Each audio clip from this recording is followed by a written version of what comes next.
Hello and welcome back to another Football Commentaries live stream. We already have one confirmed Champions League finalist with Dortmund turning over PSG in both the legs, but tonight we will see who will face the yellow wall as Real Madrid take on Bayern Munich at the Bernabeu for a place at Wembley on the 1st of June. The first leg at the Allianz Arena saw a 2-2 draw, which with both sides having their lead at different stages in the game. A Vinicius Junior brace cancelled out two quick-fire Bayern goals by Sane and Kane to have the game level for this second leg. Real Madrid were champions of La Liga at the weekend for their 36th title in their history. They also won their match on Sunday with a 3-0 home win to Cadiz, with goals from Diaz, one from Bellingham, who came off the bench, and Joselu also got on the score sheet. For Bayern Munich, though, their dismal league campaign just got worse. They collected their 7th league defeat of the season away to Stuttgart. It was a 3-1 loss in the end, as two late goals that they conceded meant that the former Bundesliga champions sit 15 points off the current champions Bayer Leverkusen. The last time these two sides met in the Champions League was also at the semi-final stage in the 17-18 campaign, and Real progressed that time with a 4-3 win on aggregate. So for the 28th meeting between two of the most successful sides in Europe, will Madrid get the chance to win their 15th Champions League title, or will Bayern create a repeat of the last Wembley Champions League final in 2013 and make it an all-German affair? I obviously get excited for every game I commentate because they've all got their own stories and, their own, meanings to different people. But just something about this game really excites me tonight. Two really strong European sides meeting at one of the greatest footballing stadiums, with some of the greatest players we've currently got playing at the moment, some of the best upcoming players as well. And this is a proper European Champions League semi-final. I'm really looking forward to this, and I hope it does turn out to be a great second leg. We had a fantastic first leg with the 4 goals. Real Madrid taking an early lead with Vinicius Junior in the first half, but then 2 goals in 4 minutes from Bayern Munich in the second gave them the lead, and then a Vinicius Junior second from the penalty spot made it all square, which just really lines up this second leg to be as interesting as it possibly could have, with both teams having a great chance of going through. This is the 28th meeting, as mentioned. It's the 22nd in the Champions League. Real Madrid have 11 wins and Bayern Munich have 12, but Bayern Munich haven't won any of the last 8 games against Real Madrid if you exclude penalty kicks. So they've not won in normal time against Real Madrid for a while. The last time they beat them within 90 minutes was in April 2012, and for Real Madrid they have 5 wins in a row against them. And before those 5 wins in a row, the previous 2 were draws, both being 2-2, including obviously the first leg being one of them. So, like I say, 2 draws in a row in this fixture. Before that, it was all Real Madrid with the victories. So it's definitely off the head-to-head, a game that Real Madrid usually win and Bayern Munich don't usually come out on top, but that is just history and past. It doesn't mean an awful lot on the nights of games. It's just words on pages to kind of build up a story. At the end of the day, I don't think any of the players will be aware of the head-to-head records between these two sides from up to 7 or 8 years ago. The last time they faced was 6 years ago now in 2018, obviously before the first leg last week. But it's just going to be a really interesting game. Again, we will definitely keep an eye out on the other games that are going on. I know the Conference League semi-final between Club Brugge and Fiorentina was played today. Of course, Conference League is usually on air Thursdays, but for some reason that second leg was played today, and Fiorentina are through to back-to-back Conference League finals, so they'll take on either Olympiacos or Aston Villa. We will be commentating on that game tomorrow, the Aston Villa game, as they travel to Athens to try and overturn that 2-goal deficit. We do have the Peterborough-Oxford League One playoff semi-final second leg. Oxford lead that 1-0, and we are also commentating on the Championship playoff. First leg on Sunday is Norwich take on Leeds, and I think we'll be commentating on the second leg when they face each other on the Thursday, I believe. So we've got loads of commentary coming up, looking at the playoffs in particular. But tonight our focus is on the Champions League and two heavyweights of Europe coming up against each other. Both teams are currently in the tunnel as it stands. Of course, Carlo Ancelotti, the home team head coach, has been in charge of Bayern Munich before, spent a year at that club from 2016 to 2017, winning the Bundesliga title whilst he was there. And during his season, when he was there in the Champions League, he only got Bayern Munich to the quarter-final stage. And for Bayern Munich, their current head coach is Thomas Tuchel, a one-time winner of this competition with Chelsea in 2021. But Tuchel could become the first coach to reach the Champions League final with as many as 3 different sides, reaching the final with PSG in 2020, but being beat by Bayern Munich, and then, of course, winning that final in 2021 against Pep Guardiola's Manchester City. But here come the two sets of players out onto the hallowed turf of the Bernabeu. We'll go through both sets of teams now, and we'll start with the home side of Real Madrid, and it's one change from their first leg lineup at the Allianz Arena last week, and it is Andre Lunin to remain in goal despite the returning Courtois on the bench alongside Kepa Arrizabalaga. A back four of a returning Dani Carvajal, who missed the first leg due to a yellow card suspension. At left back is Ferland Mendy, and the two centre-halves of Antonio Rudiger, and they continue with the 34-year-old Nacho Fernandez, despite Eder Militao returning for Real Madrid after his ACL injury that he picked up earlier on in the season. 3 along the midfield. The holding midfielder will be Aurelien Tchouameni, who is starting his 7th game in the season's Champions League.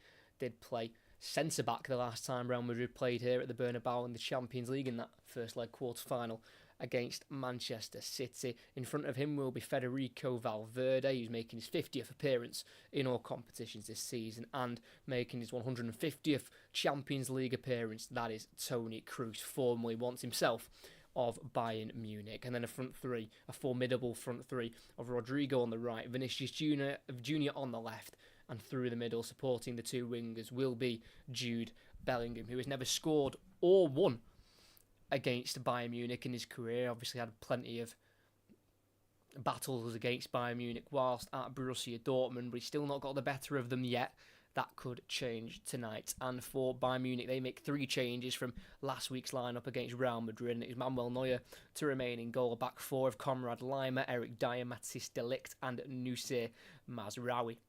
2 older midfielders of Joshua Kimmich, and a very inexperienced but clearly trusted by Thomas Tuchel, and that is Alexander Pavlovich, the current Germany under-20 international. He's keeping Leon Goretzka on the bench. And then 3 behind the striker on the right will be Leroy Sané, who scored Bayern's first goal last week to make it 1-1. On the left is Serge Gnabry, who scored twice in this season's Champions League. He scored against Manchester United in game week 1 and also against Arsenal in the first leg at the Emirates of their quarter-final. And then the number 42 playing behind the striker is Jamal Musiala, who won the penalty in the first leg of the semi-final, which Kane did dispatch. And he is the man up front, of course, for Bayern Munich, and that is Harry Kane. 44 goals in 44 appearances this season in all competitions. It is an absolutely ridiculous record. Kane has 8 goals in the Champions League, 4 of them in the knockout stages, and 4 of them in the group stage as well. And he has just scored once against Real Madrid previously, Kane, and that was in the first leg. He'd also faced them twice with Spurs in 2017, but failed to score. And we're about to get underway here. I hope everyone is excited, because I am very, very excited for this one. If you are new, make sure you do like and subscribe, as we are live. Well, I'm not live from the Bernabeu, as you can see clearly, but The game has been played at the Bernabeu, as you can see there in the chat. The referee is Simon Marcinak, the Polish 43-year-old referee who was the referee for the Champions League final last year between Manchester City and Inter Milan. He was also the referee for the World Cup final between Argentina and France. He gets given the biggest games of the lot, and he's got this one underway here as it's Bayern Munich's kick-off, kicking right to left, Madrid left to right. Already a short pass by Bayern Munich sends Vinicius Junior away on the left-hand side. In the final third, only Valverde's in the box as Junior runs towards the byline. Low cross goes in, cut out by Kimmich, and it's a corner for Real Madrid within the opening 20 seconds of the game. Vinicius Junior already getting the fans up for it within the Bernabeu. I don't think he needs to do that too much. They are very vocal, the Real Madrid supporters, and that's definitely something that Bayern Munich don't want allowed to happen. They don't want to get these Real Madrid fans as vocal as they can be. They want to try and silence them as much as possible. As Cruz crosses in, it goes all the way to the far post there. I think it came off the top of the head of Rudiger. It's now with Rodrigo, who's one-on-one with Gnabry, who can tackle him and clear it down the line for Bayern Munich. It will go all the way through to Lunin in the Real Madrid goal, and it's now on the halfway line with Ferland Mendy. Very quick start there. Poor giveaway by Bayern Munich, and you don't want to give any chances to Vinicius Junior run down the line because he's very hard to catch. As it's back with Bayern Munich, poor pass inside there by Carvajal to try and find Rodrigo.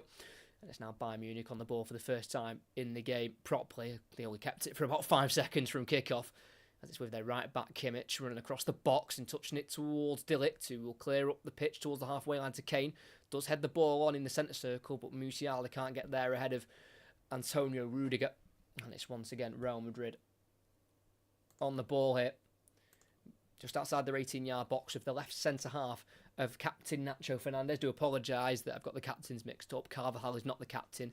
It is Nacho Fernandez, the 34-year-old, is still Real Madrid on the ball in their own half. In a left centre-back position here is Toni Kroos. He will play it across here to the number 22 of Antonio Rudiger, who, of course, won the Champions League with Chelsea under Thomas Tuchel in 2021.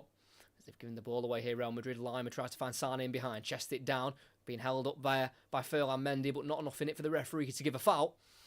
And it's Real Madrid on the ball, far side. Bellingham down the line to the halfway line to Vinicius Junior, tackled strongly by De Ligt, and that'll be a throw-in on halfway for Real Madrid. Had his arms around him there, Mendy, on Sane, but not enough for Sane to just stop what he was doing and look for a free kick. Probably should have just carried on himself, as he brought the ball down well there. Leroy Sane with his chest, who scored his first ever Champions League goal against Real Madrid here on March 2015. Making his 175th Bayern Munich appearance tonight. Leroy Sane joined for £44.7 million in the July of 2020 as Real Madrid go long in behind the box looking for Vinicius Junior. Just too much pace on the pass, and it goes through for a Bayern Munich goal kick, which will be taken by Manuel Neuer, now aged 38. He is now Bayern Munich's 8th all-time leading appearance maker, one ahead of Philipp Lahm, who's now in 9th. This is appearance number 519 for Manuel Neuer, in between the sticks for Bayern Munich. That's with their right centre-half, De Ligt. Goes forward to the halfway line to Kane, who can't quite get it under control, goes under his foot and then through for Rudiger at the back for Real Madrid. He finds his goalkeeper on the edge of the box. It's now with the left centre-half of number 6, Nacho Fernandez, who's been at the club now since 2001. Came with the right through the Real Madrid ranks. And his contract is up at the end of this season. If he signs a new one, it's yet to be seen. But he's definitely coming and stepped up this season, Nacho Fernandez. It's now his 40th appearance of the season. He started 5 of the 6 games in the knockout stage. Still Real Madrid on the ball. Midway inside their own half here with Nacho Fernandez, the captain. He's got options to his left and he'll find Kroos on the halfway line. Forward in between the lines for Vinicius Junior. Lets it run through. He'll chase it down. De Ligt will get there first. Goes to his goalkeeper of Neuer in the 6-yard box. Plays it across to Eric Dyer at left centre-back, who tries to poke it through towards the left back of Mazraoui, but gives it away to Rodrigo. Squares it towards Bellingham, cut out by Lima. And it's seen through for a throw-in for Real Madrid, taken quickly by Carvajal, throwing it to the halfway line to Rudiger. Just needs to be careful there, Eric Dyer, giving possession away like that in the final third. You know, when Bayern Munich are defending here, they don't want to be defending chances that they give to Real Madrid. They want Real Madrid to earn their opportunities by trying to play through them. Don't want to give any sloppy passes away like that one from Eric Dyer. And it's not obviously a great result for Bayern Munich to come into this game with a loss away to Stuttgart in the league as Tchouameni loses out on the halfway line. Kane tries to slip it through for Sane. A really vital sliding interception there by Kroos. But just early on in this game, both teams just giving the ball away rather cheaply. Real Madrid that time with Tchouameni just taking a little bit too long on the ball. But yeah, for Bayern Munich, they were 7 unbeaten before their defeat at the weekend away at Stuttgart. And yes, lots of changes were made, in fairness. 5 changes from their lineup at the weekend. But Neuer was still playing on the weekend. Kimmich was. Gnabry and Kane as well. As it's now Vinicius Jr. on the left-hand side. Just outside the box, running towards the box. Stopped by De Ligt, who's had a good start to the game so far, the Dutchman. But can't quite keep it away from Rodrigo. Finds Bellingham. Touches it on for Vinicius Jr. in the central area. Then out wide right to Carvajal. First time cross goes in all the way through and somehow it's not put in the back of the net. Still alive with Mendy on the far side. Recycles to Kroos. Still in the final third here for Real Madrid. Bellingham in the corner of the box. On the left-hand side he goes down. He's been told to get up and he does just that and tries to keep it. But he's been tackled by Lima, who clears the ball away for Bayern Munich. Last touch off a Real Madrid player and it's a throw-in for the German side. Huge opportunity there. A little bit of contact on Bellingham. He's gone down far too easily. But well worked out to the right-hand side by Vinicius Jr. and Carvajal. Really clever to get that ball in first time. It was a low one right across the 6-yard box. It just avoided Rodrigo, who was sliding in. And it went all the way through. And then also the Bayern Munich counter-attack just a couple of minutes ago where Toni Kroos had to slide in to intercept the Harry Kane ball. That was aimed for Sane. So back underway here. In the 18-yard box for Bayern Munich. Dyer goes forward here to Jamal Musiala. He's just peeled out to this left-hand side. Gnabry made a run ahead of him, but decided not to use him. Keeps it simple here, and it's now with Pavlovic, who can curl it out to the far side here. Halfway line with Joshua Kimmich. He's playing right back tonight for Bayern Munich. Started as a right back at Bayern, and then brought in to a more central midfield position. Playing alongside Goretzka for the majority of the last couple of years for Bayern Munich. It's in the centre circle. It's with Pavlovic in between the lines here and finds Kimmich through for Musiala. Now it's Gnabry in the box. Squares it and it can't quite find Kane. About 8 yards out. Gnabry probably should have shot. Tuchel likes what he saw, but it should have been finished there. Absolutely cut through the Real Madrid team too easily. Pavlovic finding a nice ball to Kimmich, who drifted inside from fullback. First time pass to Musiala, who's just playing in that number 10 role. And then Gnabry on the left-hand side of the box. Yes, the angle was tight, but he probably should have gone for it. Instead tried to find Kane, but he was overhit the pass. And he couldn't quite get onto it, the Englishman. But it's a very positive start for both going forward. They both had looks at goal, but not quite testing the goalkeepers at the moment. It's Bayern Munich on the ball again in that centre circle with Lima. Out to the far side now to Kimmich. He's just about 10 yards inside the Real half. Goes back here on the halfway line to Lima. It's now in the Bayern Munich half with number 4, Matthijs de Ligt, who before Bayern Munich was at Juventus for 3 years, and his best finish in the Champions League with the Italian side was the last 16. Never quite reached the heights of the semi-finals since his Ajax days. De Ligt in this competition as he fires it out to Leroy Sané, who's coming towards the final third, tries to play a ball in behind into the box towards Kimmich, but Mendy's cut it out and then tripped by Kimmich. So in a left back position, that will be a Real Madrid free kick.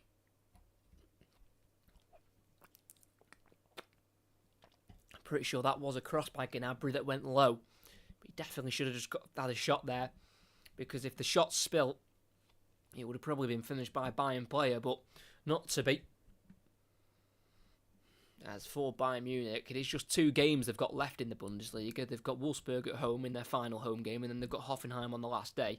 And I think that definitely does help Bayern Munich, but then again, it will help Real Madrid that both of these 2 seasons are over, really, in the league. Real Madrid have got the league wrapped up, and Bayern Munich had lost the league a couple of weeks ago. So there's definitely an element of that. This is everything to play for both. They've got nothing left to play for at the moment, so definitely makes for an exciting game, because every player should leave everything on the pitch tonight.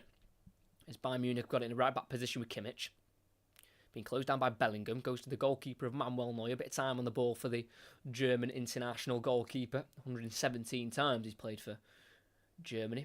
Manuel Neuer, 19 appearances at the World Cup, 15 at the Euros. obviously winning the World Cup as well in 2014, as Sane can't quite take that pass under control from Kimmich. And midway inside the Madrid half, it's with Tchouaméni, French World Cup finalist in Qatar. Tchouaméni. He's got 3 goals for France and 1 against England in that World Cup run, and also scored against Ireland as well. So scoring from teams like England and Ireland, very familiar countries around here. As there is Carlo Ancelotti taking charge of his 203rd game in the Champions League. Absolutely ridiculous. If he wins tonight, it will be win 115. This is his 10th Champions League semi-final. He's got the most games and wins as a manager in the Champions League. Just shows his pedigree at this level. Carlo Ancelotti is buying go long up towards the halfway line. Sane can't quite chase it down. And it'll be Nacho Fernandez to clean it up at the back for Real Madrid. It's now with the number 18 of Tchouaméni, as Real Madrid are going to look to go down their right-hand side until Tchouaméni decides to send it out towards the left here. It's now with Toni Kroos on halfway. Rudiger on the ball, coming up to a century of appearances for Madrid. Antonio Rudiger, this is appearance number 96. He's scored 4 times, 2 of them this season. Once in the league, in a 1-0 win against Mallorca at the start of the year. As Vinicius Junior down the left, tripped by Lima. Free kick for Real Madrid, taken quickly though by Vinicius Junior, keeping the ball moving for the Spanish side, who are unbeaten in their last 20 games of football. They haven't lost since the 18th of January, so they'll be very confident within their ability to not lose tonight, which is of course the main thing, to not lose, because the minimum requirement for both will just to not lose the game. You know, if worse it happens, it's penalties. And for Real Madrid, they have experienced penalties in this competition, of course, very recently in their quarter-final against Manchester City. It's just Real Madrid knocking the ball around just around the halfway line. It's with Nacho Fernandez now as everyone's behind the ball for Bayern Munich. Thanks to everyone who's here. If you could like and subscribe, that'd be absolutely fantastic. I'm trying to reach 1,300 subscribers, so if you haven't already, if we could hit that landmark, that would be very nice to hit. As a ball out to the right here, nodded down by Rodrigo to Carvajal, then returns it to the Brazilian winger. It's just overhit, be dealt with by Dyer, who sends it down the left-hand side. It stays in as well. So Gnabry will chase it. Has it gone out? No? Yes? No? Yes, it has gone out. I thought Dyer had kept it in, but it's apparently gone out. And it's now, what a ball. Carvajal, Vinicius Junior off the post. Rodrigo on the rebound. What a save by Neuer. And that should have been 1-0. Bayern Munich switched off there as they thought that the Dyer clearance had stayed in, but in fact had gone out. So Real Madrid took the throw-in, and it shouldn't have been allowed. The ball was still on the pitch. That is poor refereeing, and the referee, Simon Marcinac, knew that that ball was still in, but decided to allow play to continue, and Neuer tipped that onto the post and then also saved the second shot from Rodrigo, but I don't like that refereeing at all. He knows that there shouldn't be 2 balls on the pitch, and whilst Real Madrid tried to restart quickly, there was still that other ball on the pitch with Rudiger, and he should have stopped the play, but he didn't. Allowed it to continue, and Real Madrid almost scored. You know, if you're going to play by the rules, you've got to stick to it, no matter what the circumstance or the situation is. You know, yes, Real Madrid took the quick throw-in and they were in an advanced position, but the other ball was still on the pitch. And he knew that because he turned back to see where the other ball was.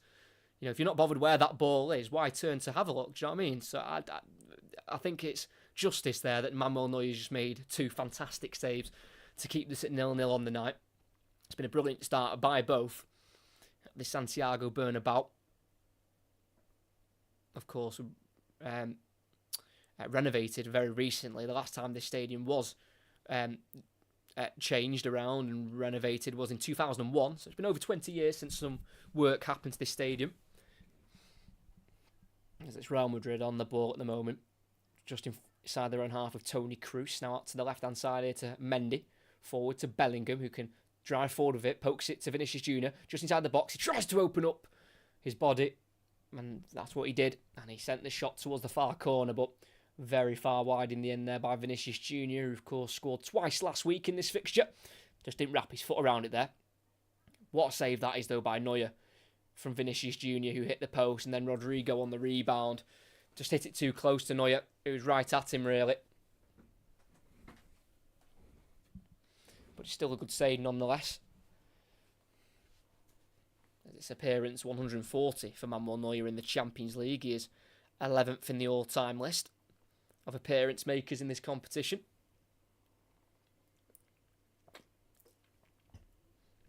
Hope everyone also likes the change of shirts behind me. I know I'm in the way of one of them, but decided to mix it up.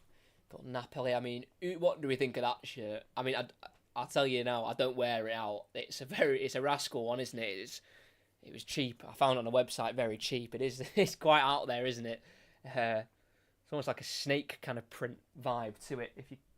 If you could really see it close up, it's one that I think you'll either hate or love. As Neuer takes it around Rodrigo and clears it inside his 18-yard box. That was risky. Headed forward by Carvajal, headed away though by Dyer, chested down by Kane. Can't quite reach Musiala. Pavlovic tackles Tchouameni strongly, and it deflects out to the far side here to Kimmich, who takes it beyond the halfway line for Bayern Munich. He's got Sane in front of him. He's got options to the left as well, but he slips it through for Sane in the box. That's a brilliant ball. Sane, tight angle, tries to get it in there, but it's cut out at the near post by Fernandes. And he completes a couple of 1-2s of Cruz, and they can work it out of the 18-yard box. Big chance for Bayern Munich. Poor delivery, though, by Sane. Now Valverde charging down the right-hand side into the Bayern Munich half. Pavlovic can't quite stay with him. Valverde chips it to the far post, where it'll be kept in by Vinicius Junior towards the corner flag. 1-on-1 with Kimmich.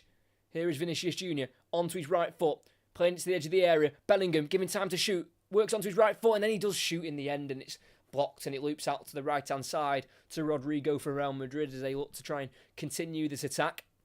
Block coming there by De Ligt. It's now with Bellingham in between the line of the two strikers for Bayern Munich and the midfield line. It's now with Vinicius Junior. Goes back into the centre circle here to Nacho Fernandes. Now this near side with Rodrigo in the final third. Try to take on Mazraoui. Completes a 1-2 with Carvajal instead and gets away from Mazraoui. Rodrigo tries to look for the ball to Bellingham. Cut out by Pavlovic. Good midfield work by Bayern Munich's number 45. And he'll play it out to this left back here of Nusret Mazraoui, the Moroccan.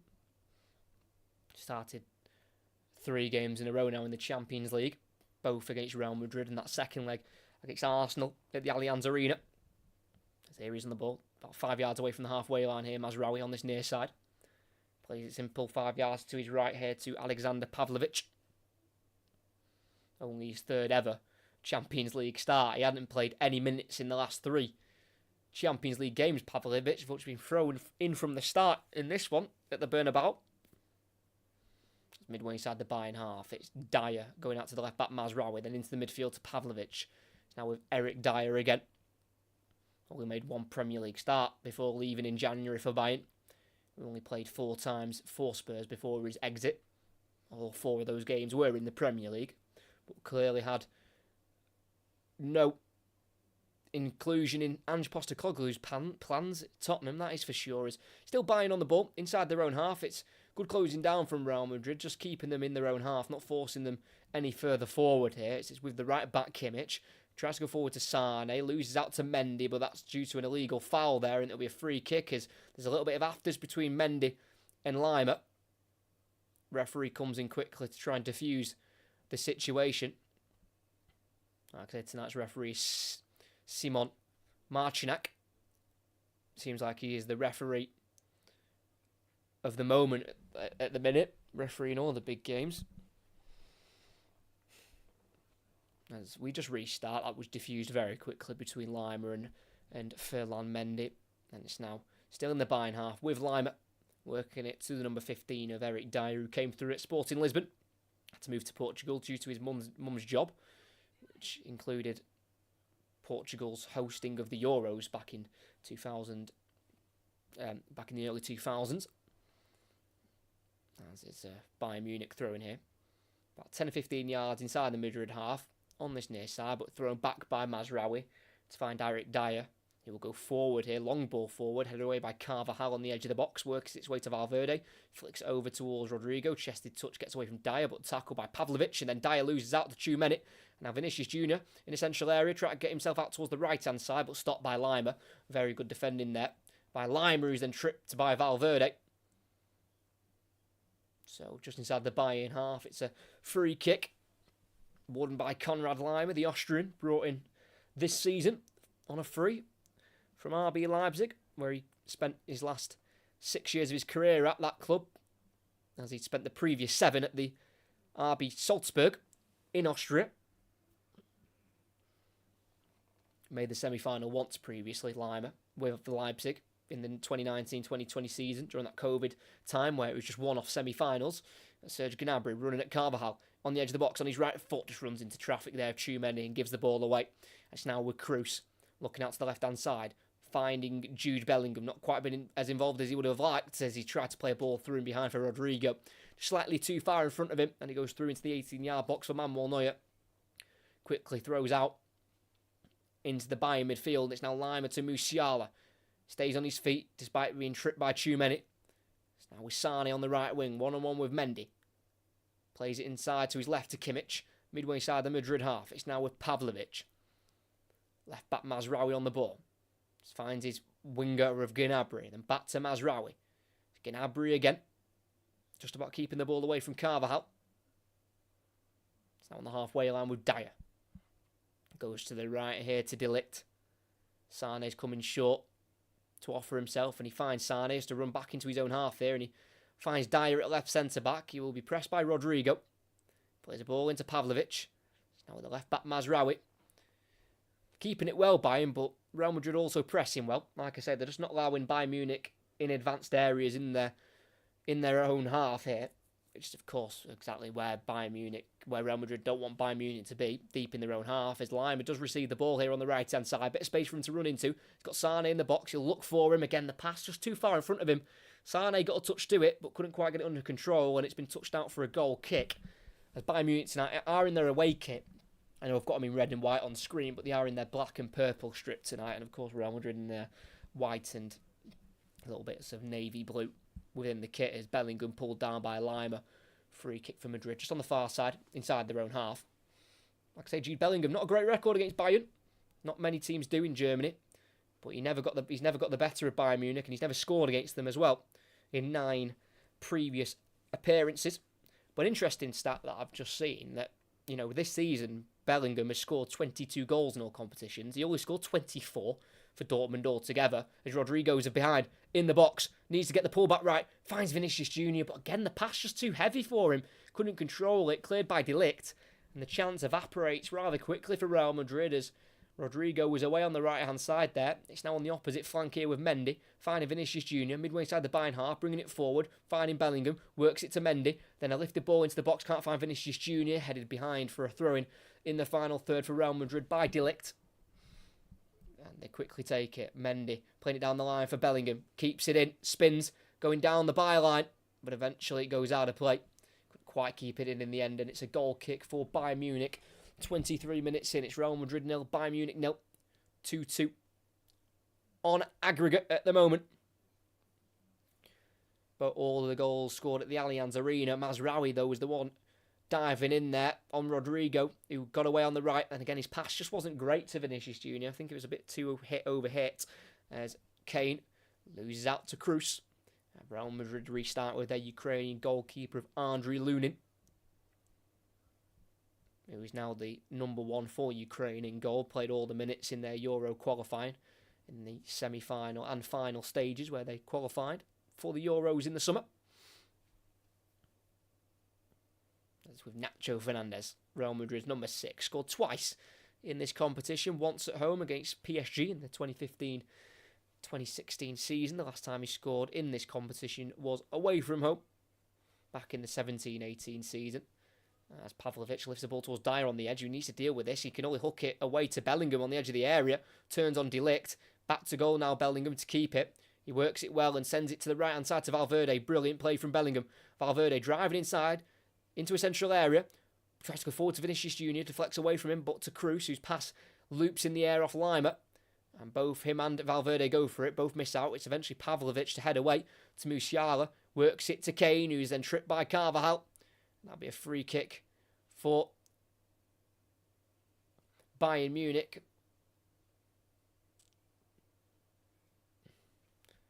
Just tripped there by Carvajal.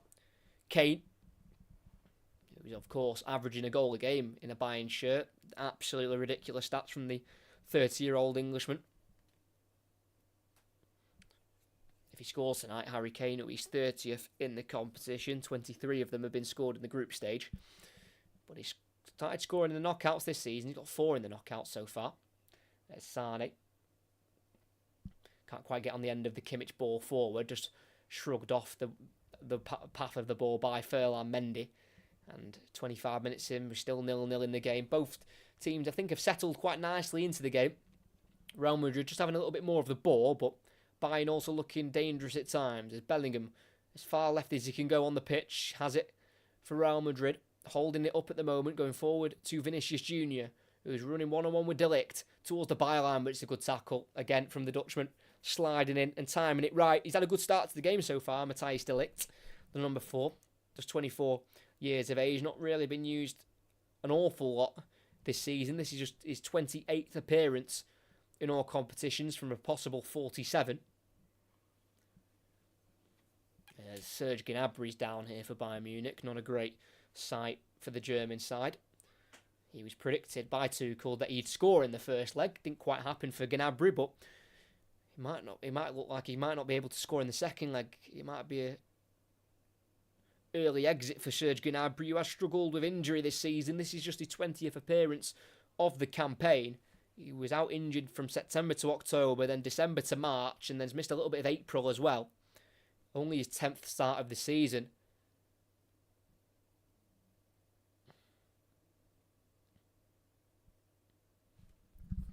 So hopefully Serge Gnabry can continue. The 28-year-old. This is his 49th appearance in the Champions League. Serge Gnabry.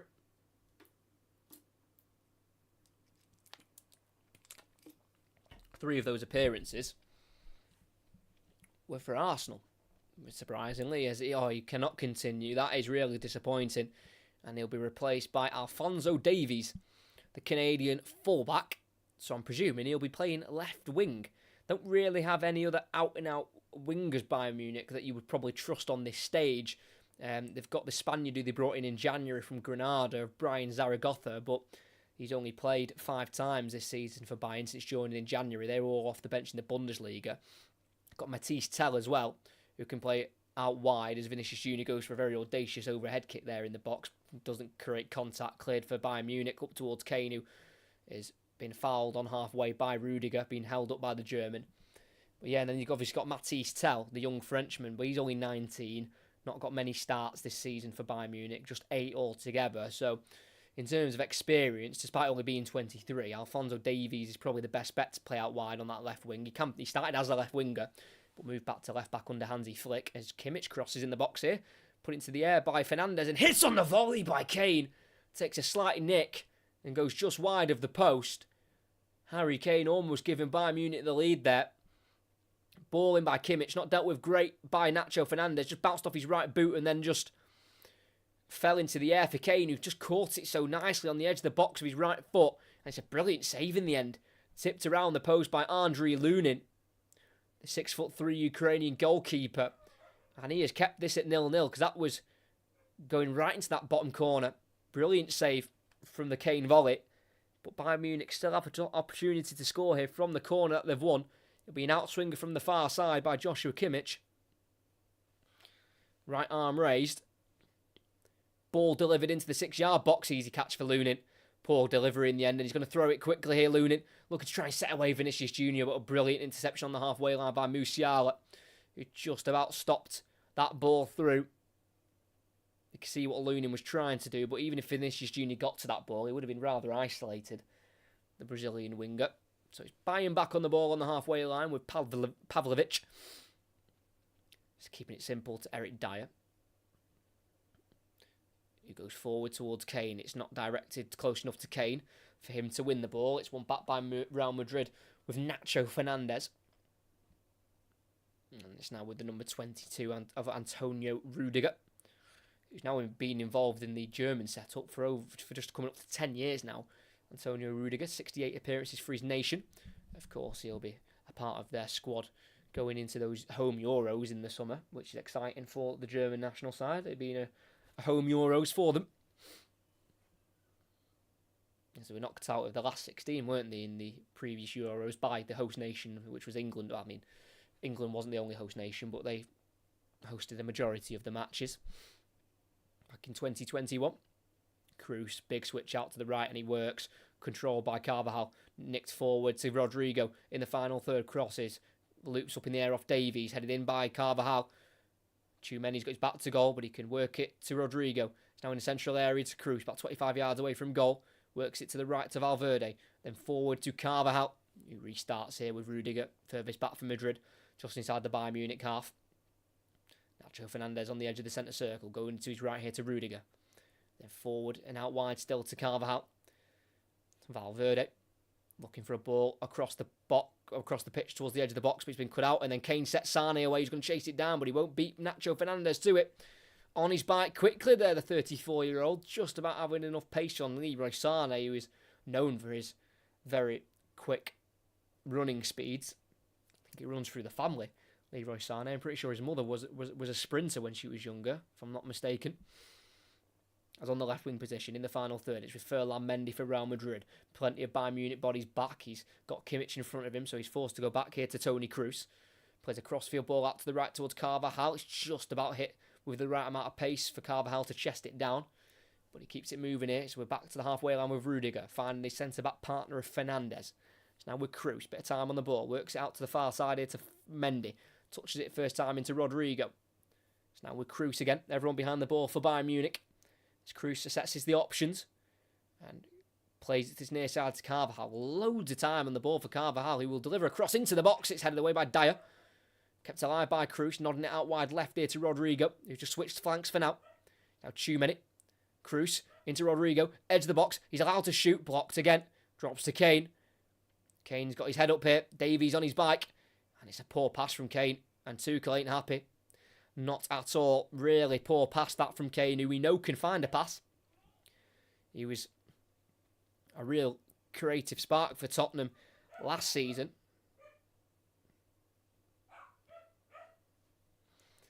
That's Real Madrid back on the ball. Every outfield player in the Bayern Munich half, as it's a crossfield ball here to Valverde on the right flank. Really dried up with goals this season, the Uruguayan. Valverde scored 12 in all competitions last season, but he's only got the 2 this time around. His only league goal was back in September against Sociedad, and his only Champions League goal was in the quarter-final first leg against Manchester City here, about a month ago now.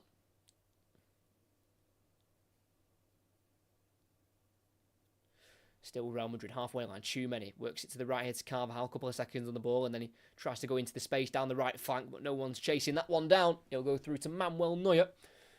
Got just over 12 minutes left of this first half at the Bernabeu. Real Madrid definitely the team on top, that is for sure, but Bayern Munich have had slight glimpses going forward of promise. So with the left back Mazraoui, who is usually right-footed, finds Musiala, touch out of play, throwing on halfway line for Real Madrid.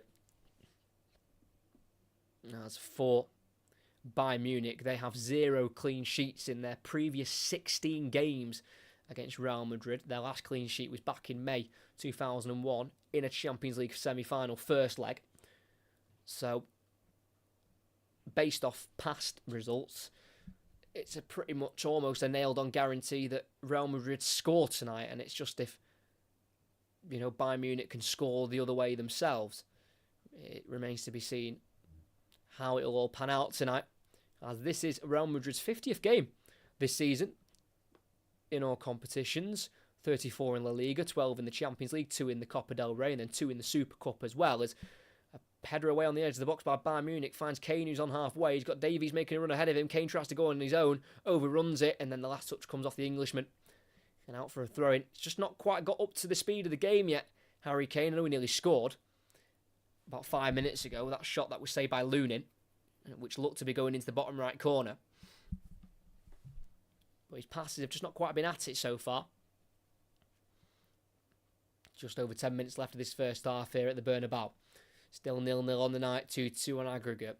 It's on the halfway line in the right back position with Dani Carvajal, who has started all 5 of Real Madrid's Champions League finals that he's been a part of. He is a 5-time Champions League winner, the 32-year-old.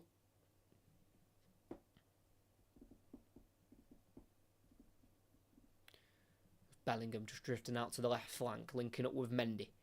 It's now Kroos, about 10 yards inside the Bayern Munich half. Turns away from Sané, goes down the line to Bellingham. He's got runs ahead of him. Bellingham goes on his own, driving onto his right foot. Bellingham will shoot, blocked again quickly by Lima. Loops out to the halfway line to Rudiger. He's been forced to go back here to the goalkeeper Lunin as he's been closed down by Jamal Musiala. Born in Stuttgart, Musiala, the team that Bayern Munich were beaten by at the weekend, as Vinicius Junior is found in the left wing position. He's going to run at Kimmich here into the final third, still outside the box towards the byline. He chops into the box and takes on Kimmich and Lima. Vinicius Junior try to lift it into the box towards Bellingham, but it's been stopped rather quickly, and it deflects through to Sané, who can get the ball to Musiala. Now backwards to Kimmich. Nice bit of footwork there to send away Kroos. And it's now forward to Sané, just inside his own half, holding the ball up. There's loads of space if he can find it on the opposite flank here. Kimmich wanted to go for it, but keeps it simple. Then goes to Pavlovic instead. And it's now Kimmich in the centre circle with the ball. Forced to go back to Dyer as he's been closed down there by Rodrigo. Pavlovic into his central midfield partner here of Conrad Lima. He's had a very steady start to the game, the 20-year-old Alexander Pavlovic.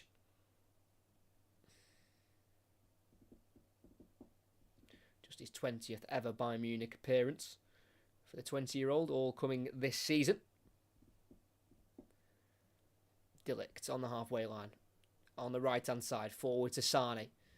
He's got Mendy very close to him, so has to return the ball here to Lima. It's now Pavlovic wanting to go forward, but instead laying it off to Lima. Now in the Bayern half with De Ligt. He's been forced to go back to Neuer. Like I say, good pressing from Real Madrid on the whole. There's Lima bringing it forward on the right-hand side. Finding Kimmich in the Real Madrid half. Then out wide to Sané, who's able to control this one. But tackled by Mendy, who slides in. Kicks it straight to Pavlovic. So Bayern still have it. But that's good defending from Mendy, because Sané is not the easiest customer to deal with. Very tricky winger. Very strong on that left foot, Leroy Sané.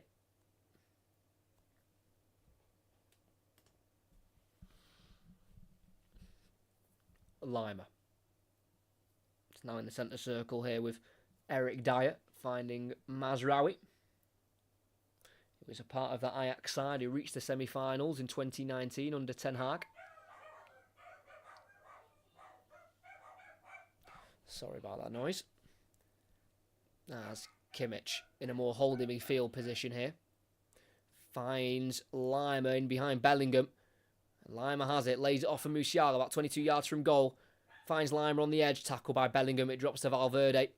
And there's not really many options forward for Real Madrid to counter-attack quickly. They do work to Vinicius Junior, who wants to go on his own, but again, De Ligt sliding in, perfectly timed, concedes the throw-in, slows down the Real Madrid counter-attack, and he is showing exactly why he has come through as one of the best up-and-coming centre-backs. Matthijs De Ligt, brought in at the start of last season for £68 million from Juventus. And that time he's tripped Vinicius Junior. Free kick, about 30 yards away from goal. It's quite far out to the left, so very difficult angle and distance to shoot. And that is probably the first time he's been beaten there, De Ligt, all night. Which, you know, is a decent record, really, because he's been ran at a couple of times, the former Juventus centre-half, and he's dealt with the majority of the runs at him pretty well. But that time he's had to trip Vinicius Junior and concede the free kick. It's Toni Kroos over it on that left-hand side, so it'll be a right-footed in-swinger towards goal. Good curling cross, header won by De Ligt. It does drop to Valverde from afar, who goes for the shot. Cannons off the back of Musiala, out to the Real Madrid left here, where Kroos goes forward to Carvajal.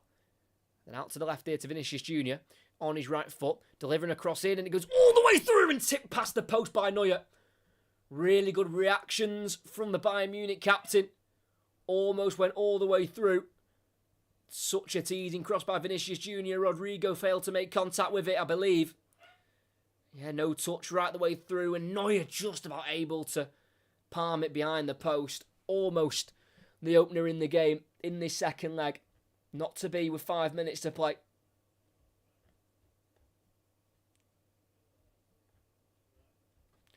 It's going to be a right-footed outswinger here from the near post, from the near side, sorry, with Toni Kroos.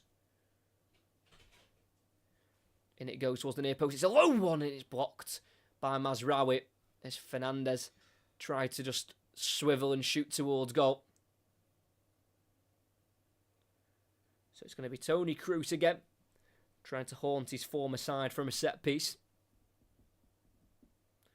In it goes, higher one to the 6-yard line where it's dealt with by Kane. Headed back out to Kroos by Carvajal. Keeps it with Pavlovic. It's now Vinicius Jr. on his weaker left foot. Thought about the cross, but then wanted the 1-2 instead, which hasn't worked. Cleared by Pavlovic for Bayern Munich. Straight to Carvajal, but it's a bit of breathing time for Bayern Munich, who are a little bit up against the walls. Coming up to the end of this first half as Kroos finds the ball out to the left there, where it's been controlled by Rodrigo. He's been tackled by Kimmich. Bit of a difficult ball to deal with, though, for Rodrigo, in all fairness. And it's Bayern Munich to relax the possession, with Lima getting away from Bellingham. And now on the halfway line, it's Pavlovic right in the middle of the pitch. Works it to the left to Mazraoui. Forward to Alphonso Davies. Keeps it away from Carvajal. He's going to run forward here, Davies. He's got the pace and the footwork. Decides to turn back, though, instead. And go to Mazraoui. Now into the midfield to Lima. Pavlovic, time on the ball. Quick 1-2 with Musiala. Then to his right centre midfield partner of Lima. And then Delict can run onto this with a bit of space in front of him. Sane lifting it back to the halfway line to Lima. This is what Bayern Munich needed. Just a little bit of possession to calm the storm. Because it's definitely been Real Madrid who are most likely to score. But that doesn't mean that Bayern Munich have looked poor at the back or anything. It's just that Real Madrid have been able to get forward a few more times. There's Lima out to the right flank here to Kimmich, just in front of the halfway line, brings it forward, goes inside to Sane. Kimmich has continued his run and Sane looks for him, but he's overhit the pass. Can Kimmich keep it in? No, he can't. Goal kick for Real Madrid, almost worked to perfection there. Sane apologises, right arm in the air. But just for Bayern Munich, what has led to them not having many shots on goal is that final pass through. You know, there with Sane, he's overhit it towards Kimmich. Kane's misplaced a few balls as well. I feel like if Bayern can get that last pass right, or that pass into the final third correct, they can score anytime soon, as Davies just about gets away with that. Caught on his heels a bit by Carvajal, but his kick could only find Pavlovic. And Bayern have now got it on the far side with Kimmich.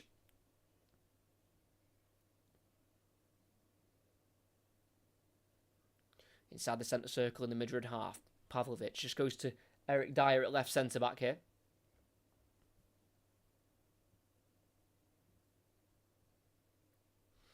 Pavlovic finds Musiala. Not quite got involved in the game as he would have liked. Not as much as he would have liked anyway, Jamal Musiala. But you feel like you give him a moment in this game and he can make it happen. It's just Real Madrid have shut him down quite nicely at the moment. As still Bayern on the ball outside their 18-yard box with Manuel Neuer. Again, repeating the same thing I've said a couple of times, but Real Madrid pressing well to keep Bayern Munich away from their 18-yard box. And Musiala does receive it on the turn, and he works it out wide left to Davies, despite being pushed down by Valverde. Davies in the final third, running at Carvajal, into the box, on his right foot, squares it towards Lima, stopped by Bellingham. His clearance only goes as far as Mazraoui, who's going to let fly from afar, aiming towards the top right corner. And it's a comfortable save, really, and then by Lunin. Worth a shot there by Noussair Mazraoui, the Moroccan fullback. All of his Champions League goals have come during his time at Ajax, in the group stages as well. Never scored in the knockouts. And apparently for Gnabry, that is his 5th injury of the season, which is unfortunate for the 28-year-old who turns 29 in mid-July.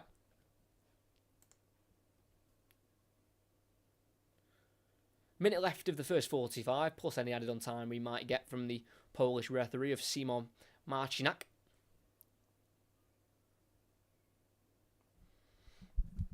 Valverde, just in front of the halfway line, on the Madrid right-hand side. Goes out wide here to Rodrigo. Back to Carvajal. Tries to return it straight away to Rodrigo, but the head has been won by Mazraoui. And Musiala battling with Carvajal, and he gets the better of him. Into the Real Madrid half, Musiala returns it into his own half to Mazraoui to keep possession. It's now with Dyer.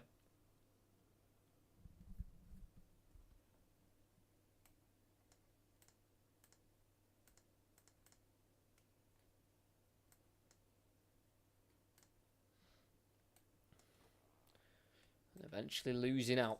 And Real Madrid have it with Bellingham, goes to the ground too easily again, and play is allowed to continue by the referee.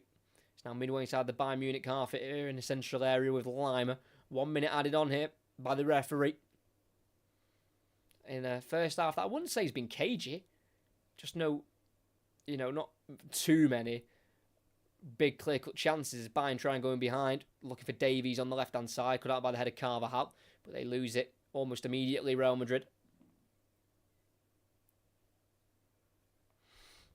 And it's just towards this near side with Alexander Pavlovic, the young holding midfielder. Goes forward to Musiala. Oh, lovely feet there to get away from Cruz. And the ball played through towards Kane. Goalkeeper's out, sliding out, kicking the ball away. Almost for Bayern Munich towards the end of this first half. Musiala away from Cruz, and also the slide challenge of, I think it was Rodrigo. And the ball into the box towards Kane. Just overhit again. Allowed the goalkeeper to come in absolutely welly that one away.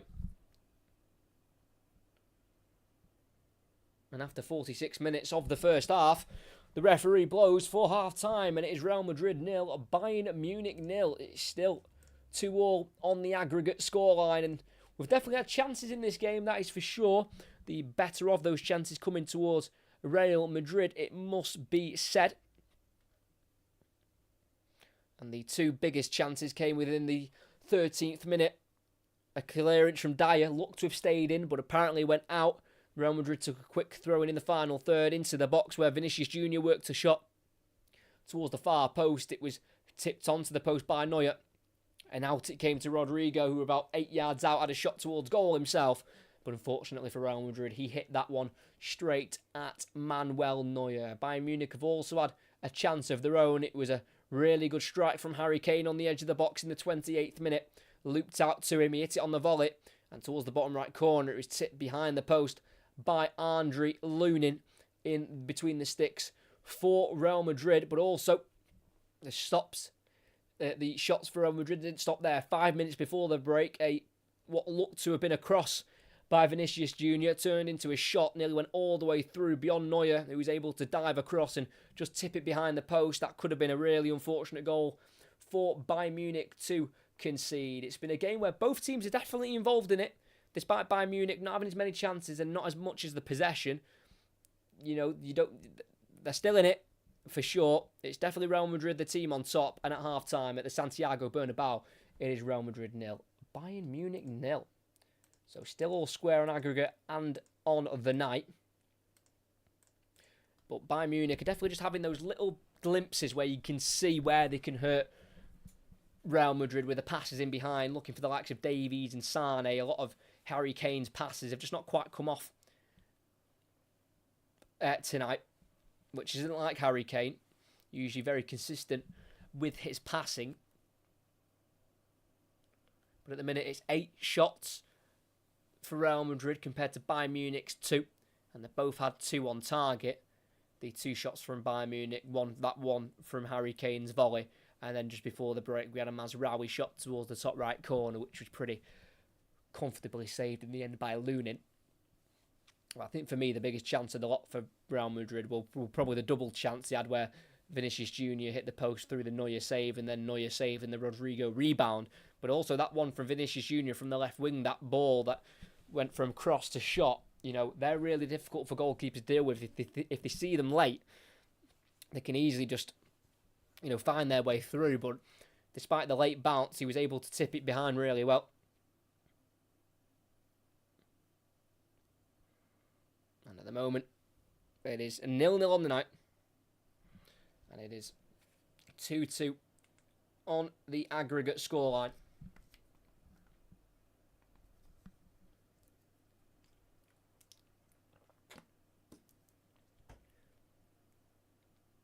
As in the League One playoff semi-final second leg between Peterborough and Oxford. It is Peterborough 1, Oxford 1 on the night. So Oxford lead that one 2-1 on aggregate. That would be a little bit of an upset if Peterborough were to be knocked out again in the semi-final stage. It was absolute heartbreak for them last season, wasn't it, when they were 4-0 up from the first leg against Sheffield Wednesday, but ended up losing that 5-1 and then lost on penalties. Peterborough went 1-0 up in the 41st minute, and then a penalty for Oxford, literally a minute ago, made it 1-1. And they might score again here. Corner goes in, all the way through to the edge of the box here, where the shot, I don't know if that was a shot there by Brannigan, but over the bar it goes. Like I say, we'll be bringing plenty of playoff commentaries on this channel. The National League playoff final did really well at the weekend on Sunday between Bromley and Solihull Moors. Brought in really good numbers. We've got Olympiacos Aston Villa tomorrow at 8 o'clock, and then on Saturday night we've got the second leg of the League 2 playoff semi-final between MK Dons and Crawley. Crawley lead that 3-0, so we'd need a bit of a MK Dons comeback. And then on the Sunday morning we've got Norwich against Leeds in their Championship semi-final first leg of their playoff tie. And then in the week at the moment we've got Tottenham against Chelsea women, and then we've also got on the Thursday the Leeds-Norwich second leg. So that's as far as I've got in terms of scheduled commentaries. Of course, with the playoffs, you don't know exactly who's playing and when they're playing. So as soon as that's all sorted, we'll cover that. As like I say, the playoff finals, we'll try and do as many as possible, because we've got the Championship, League 1 and League 2. I'd like to do at least 2 of the 3.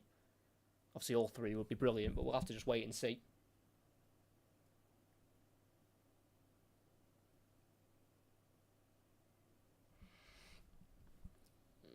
Just ending the first half here, Peterborough almost scoring. Shot tipped around the post there. They've had 6 minutes, kicked off at the same time, but 6 minutes of added on time in this one, and they've played the 6 at the minute, so just waiting for the referee's whistle.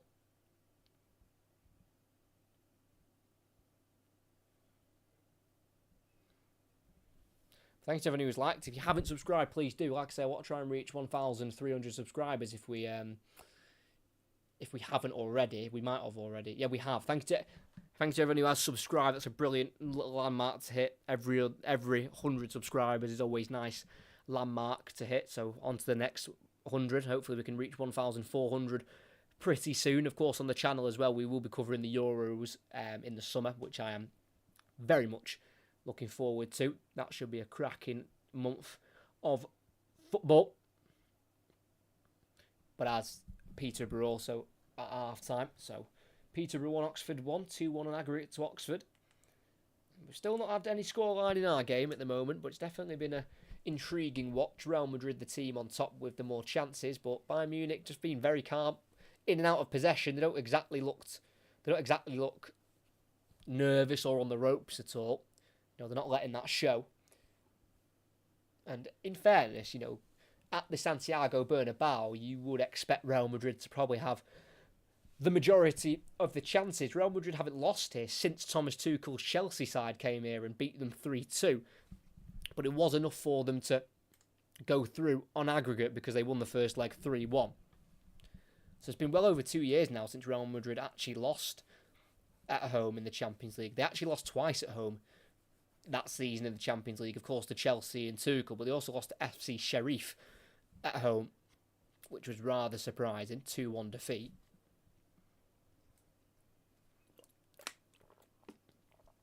As long as this game's 0-0, Bayern Munich are well in it. It only takes one chance, and with the players they've got going forward, sometimes that's all they need. You know, if they can get Kane into a fantastic position, you know, he'll score. He's averaging a goal a game in a Bayern Munich shirt, 44 appearances, 44 goals. That is just incredible. It's exactly what you expect from a striker like Harry Kane, who did cost Bayern Munich, in fairness, £86.4 million. So they're definitely getting their money's worth at the moment from the Englishman.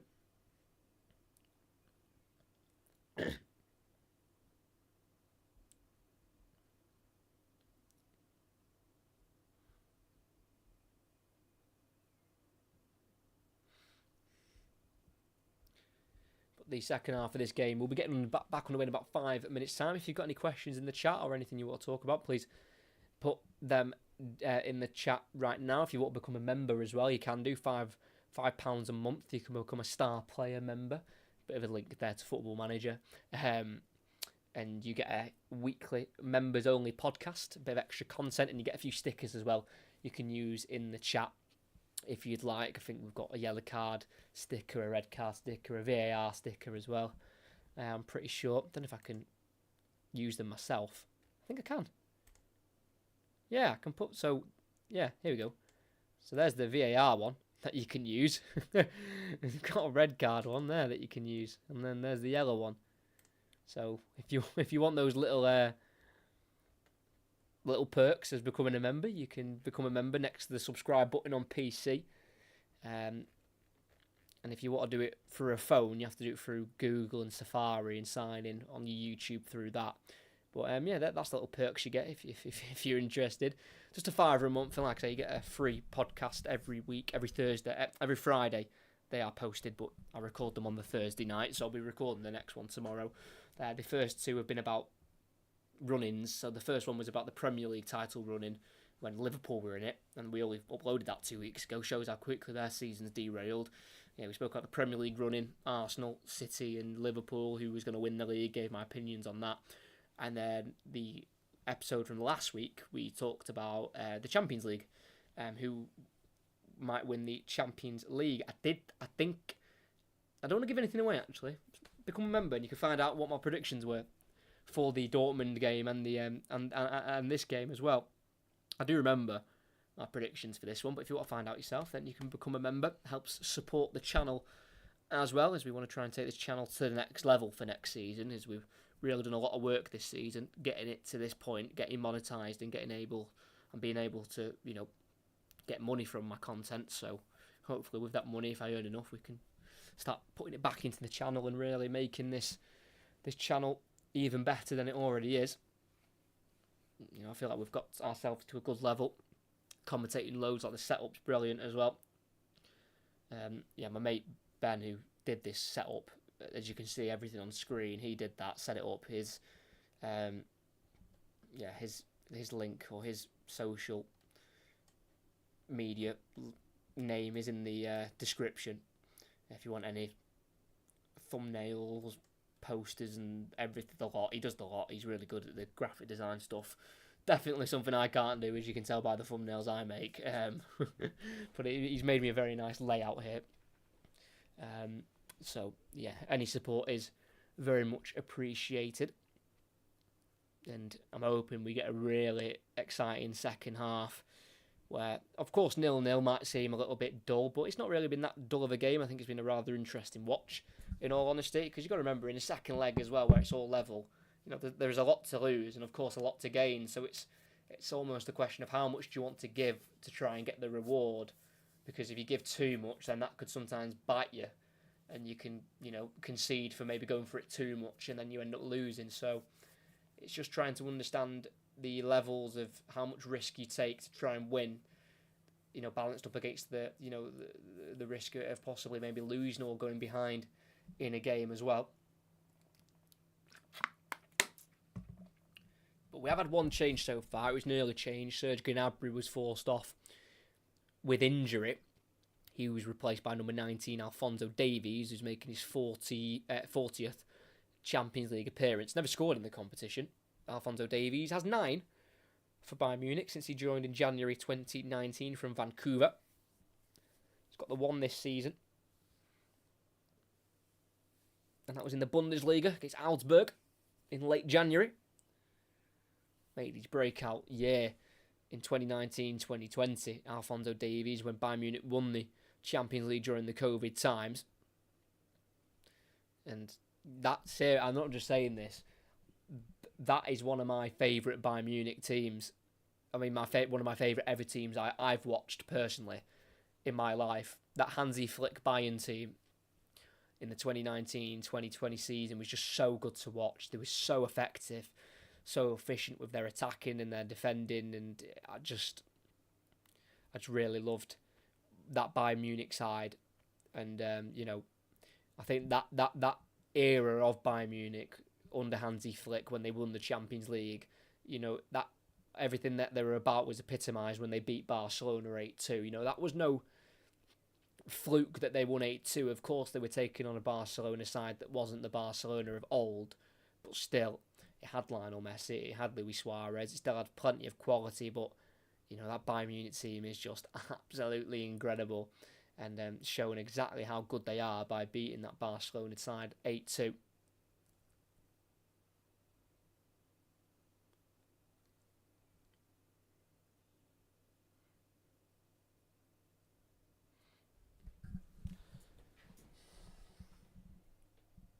But will the roof come off this place in the second half? Because, of course, it's no guarantee that Real Madrid will go on and score and win the game, of course. But, they are probably favourites at the moment to do so. Definitely the team on top at the moment. But Bayern Munich still pose that threat with their abundance of quality. And an interesting stat I found out as well when researching this game was Thomas Tuchel's earliest exit of a Champions League is in the quarterfinals. I think that's really impressive. That run, they were knocked out at the quarterfinal stage last season by Munich. They've actually been knocked out of the Champions League quarterfinal stage for the last 3 previous seasons. But for Tuchel, no matter what team he's at, if that's Dortmund, PSG, Chelsea or now Bayern Munich, he's always got his sides at least to the last 8 minimum. As we're going to get back underway here at the Santiago Bernabeu, and it is still 0-0 on the night. It is 2-2 on aggregate from that first leg at the Allianz Arena. And it is Bayern Munich kicking left to right, Real Madrid right to left. It is Real Madrid currently on the ball, on the halfway line with Toni Kroos.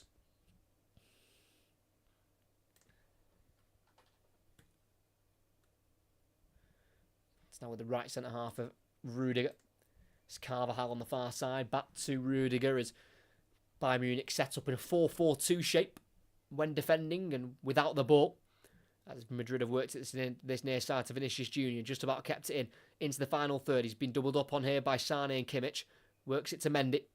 It's now back to Vinicius Junior, who's now got isolated with Kimmich. 1v1, and he takes on Kimmich towards the byline. In the box, Vinicius Junior squares it! And it's cleared by Dyer. Almost reached Valverde. Important defending there by Eric Dyer. And it remains 0-0 here. Quick start from Real Madrid. Nacho Fernandes from afar. He's going to hit it with his right foot. And I don't know why he's done that. Absolutely balloons it deep into the stands behind the goal. Not scored this season, Nacho Fernandes. Scored once last season in La Liga. But wishful thinking he was going to be scoring from there. Nacho Fernandes. Good defending from Dyer in the 6-yard box. Just keeping it away from Federico Valverde, the Uruguayan midfielder. Signed a new contract at Madrid in November last year till 2029.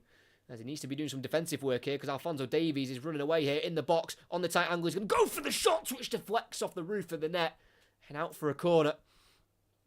He's been a really good introduction. He's had a really good introduction into this game.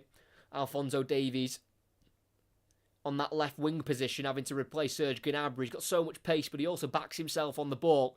Went around the outside of Carvajal, worked the shot where Carvajal slid in, came off him, looped onto the roof of the net and out for a corner, which will be taken by the winner of it, Alphonso Davies. It'll be a left-footed in-swinger hit from the Canadian.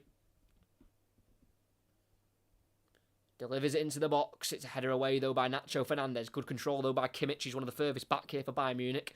He'll recycle it. Well, he thought about recycling it into the box, but went across instead to the left-hand side to Sané. It's now to Kimmich on halfway. He goes forward to Musiala. Loads of time on the ball for Musiala on this near side. About 30 yards from goal. It goes back, though, to Pavlovic, and now on into the centre circle with Matthijs de Ligt, who takes his time on the ball. Goes out to the right here to Kimmich in the Bayern half now.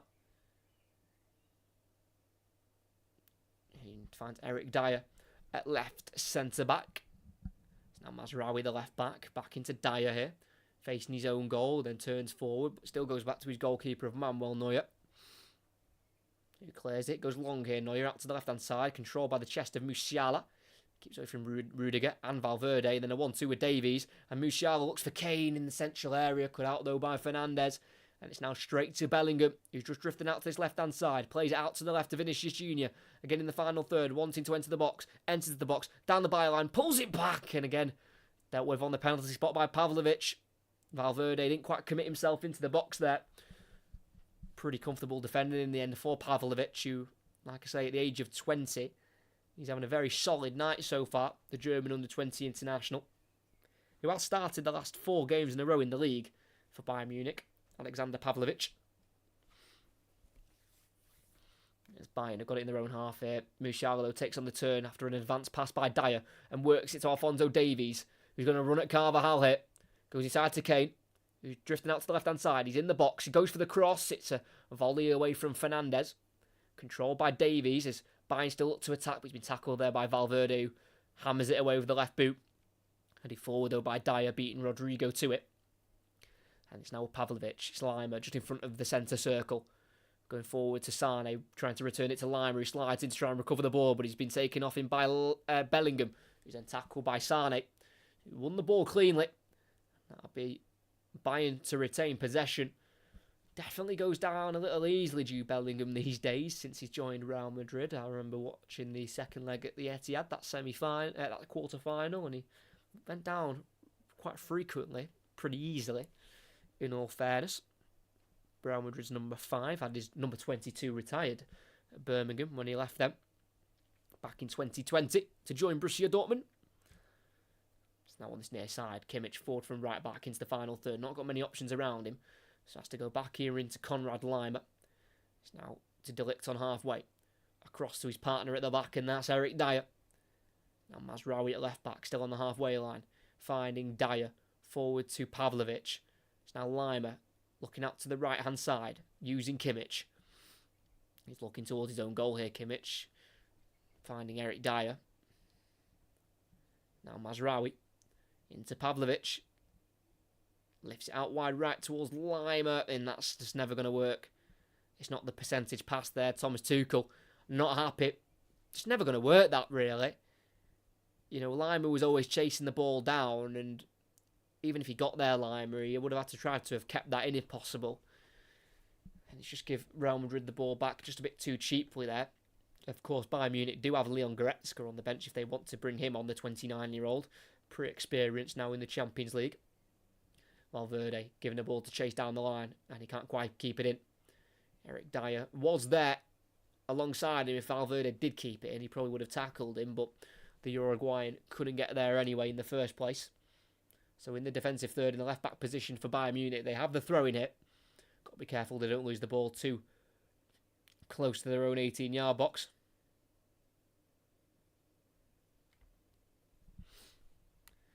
Taking the time with this throw-in. Be taken by Mazraoui. Headed into the air by Davies, up towards Kane. Loses out to Carvajal, who just thighs it to Bellingham, who's on the edge of the 18-yard box, surrounded by Bayern shirts. Has to go back to Cruz. It's now to Mendy at left back, about midway inside the Bayern half. Furthest left's Vinicius Jr. He finds him. He's going to run at Kimmich. Going on the outside once again and beating him again to the byline. Vinicius Jr. goes for the cross. Cut out by De Ligt.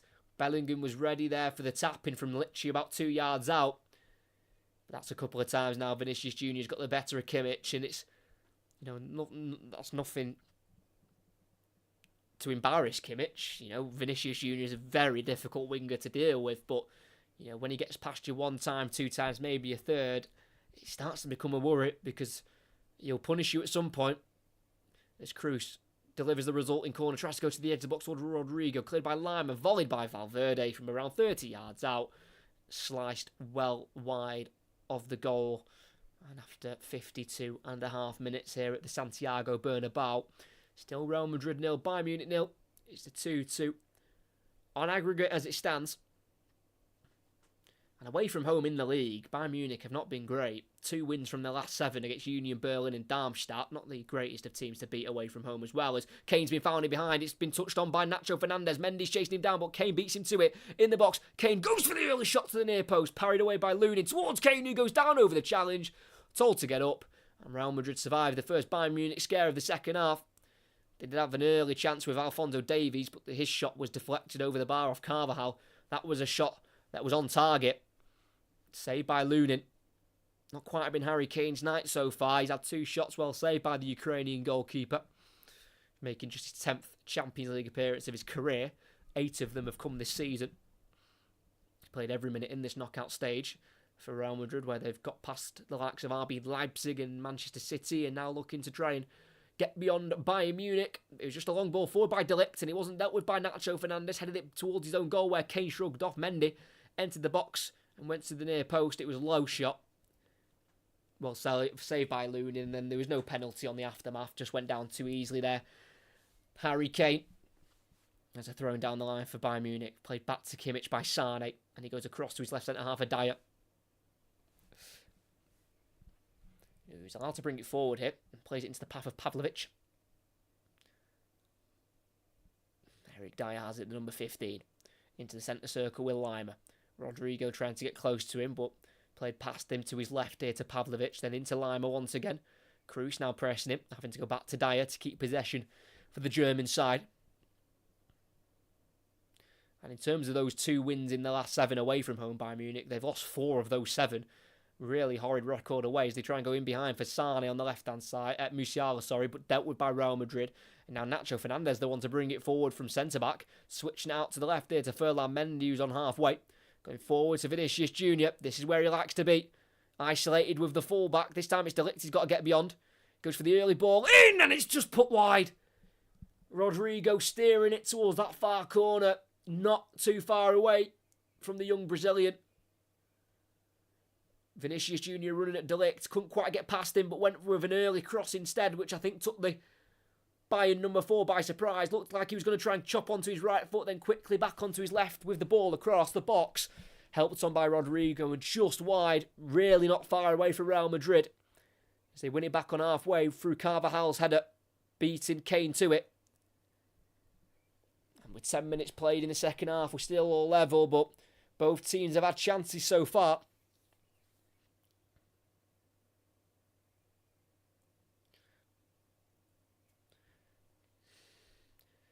For Bayern Munich, when they've lost, they've conceded a lot as well.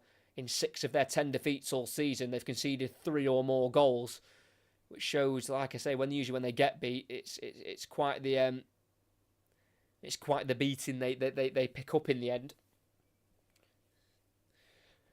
But Real Madrid have actually drawn their last 4 Champions League games. They obviously drew the first leg of this one, drew both against Manchester City within the 90 and 120 minutes, 3-3 here, and then 1-1 at the Etihad, and also drew the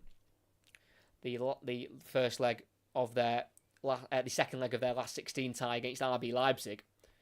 So they've not exactly been winning games in this competition recently. Real Madrid, as ridiculous as that sounds, even though they did win every single one of their group stage games with their group, which they had Napoli, Braga, and Union Berlin. As Bayern Munich had a slightly harder group with Manchester United, Galatasaray and Copenhagen.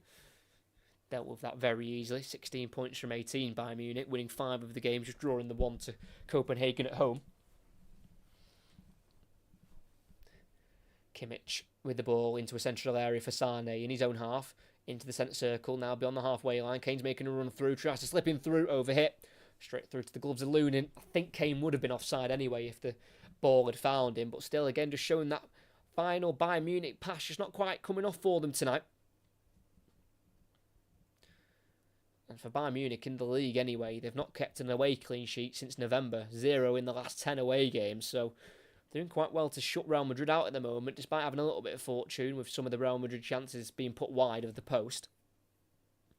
And it's Real Madrid on the ball. Looking out towards the far side here to Valverde. He's got Carvajal in front of him. He decides to go to Rudiger at the back instead. Kroos, nice touch away from Lima. And then through for Bellingham. Onto his right foot, about 25 yards from goal. He's definitely been tripped there, and that will be a free kick. Lima not agreeing with the decision there from the referee, but I do believe that time there was a genuine trip on Bellingham. Just used his body well, and yeah, it's a clear and simple trip. I don't know why Lima's complaining. Just allow Bellingham to get in front of him, which then ignited the contact. And this is a dangerous position, this, for Real Madrid. They'll be licking their lips at this one, or they should be anyway. Rodrigo is stood over it with Kroos.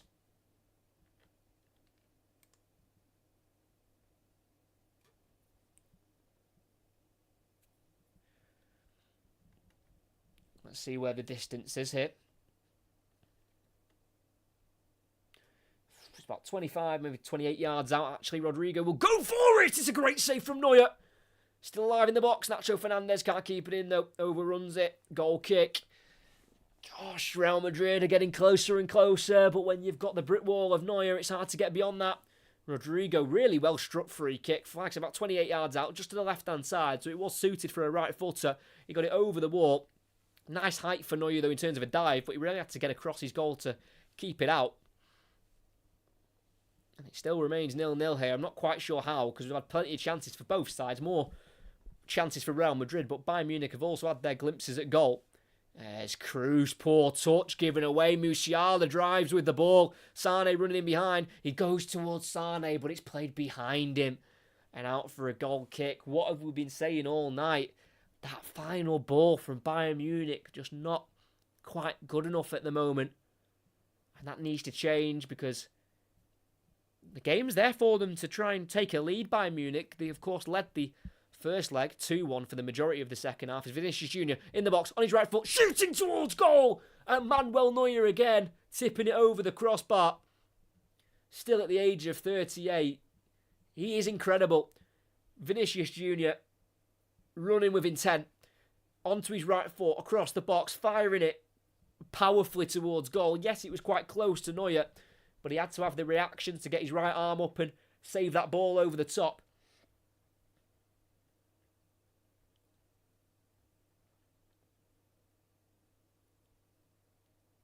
Cross goes in, outswinger, Cruz puts it in, Dyer flicks it to the far post towards Bellingham, lays it off for Rodrigo, left-footed cross, dealt with by the knee of De Ligt, straight to Tchouameni, lifts it back into the box, but dealt with by the head of Kimmich. It's now Alphonso Davies in the left-back position, keeping it for Bayern, working it to Mazraoui, then back to Davies, just about keeping it away from Vinicius Jr. That was close.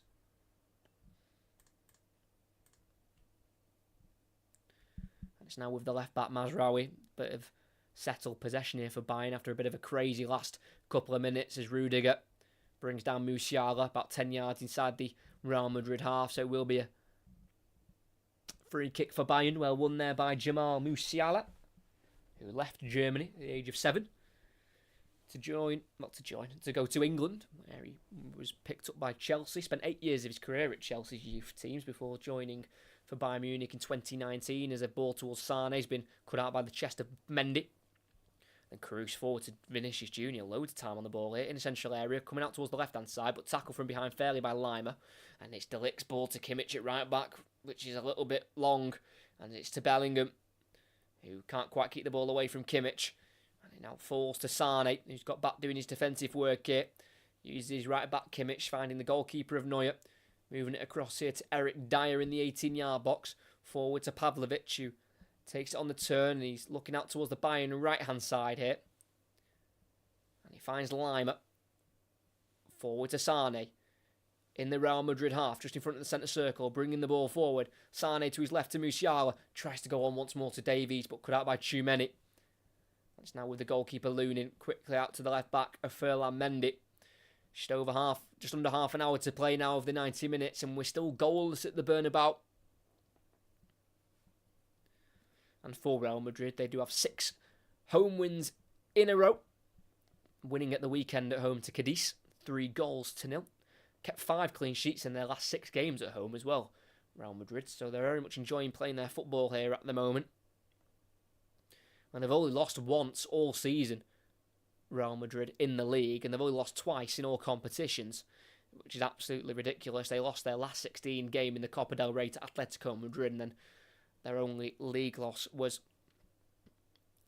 away from home against Atletico. So both defeats come into Atletico Madrid this season. Their last defeat at home was against Villarreal on the 8th of April. So it's over a year now since they tasted defeat here at the Bernabeu.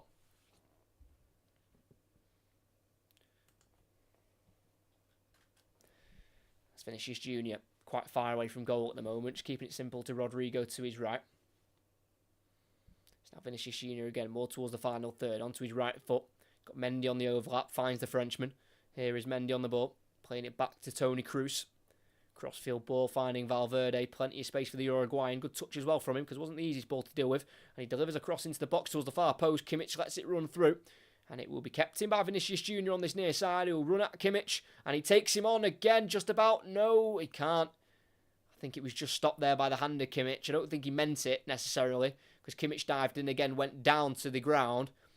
And as Vinicius Junior took him on, it just came off the hand of Kimmich. Again, not on purpose, but stopped Vinicius Junior advancing there. And it will be a free kick for the Spanish side.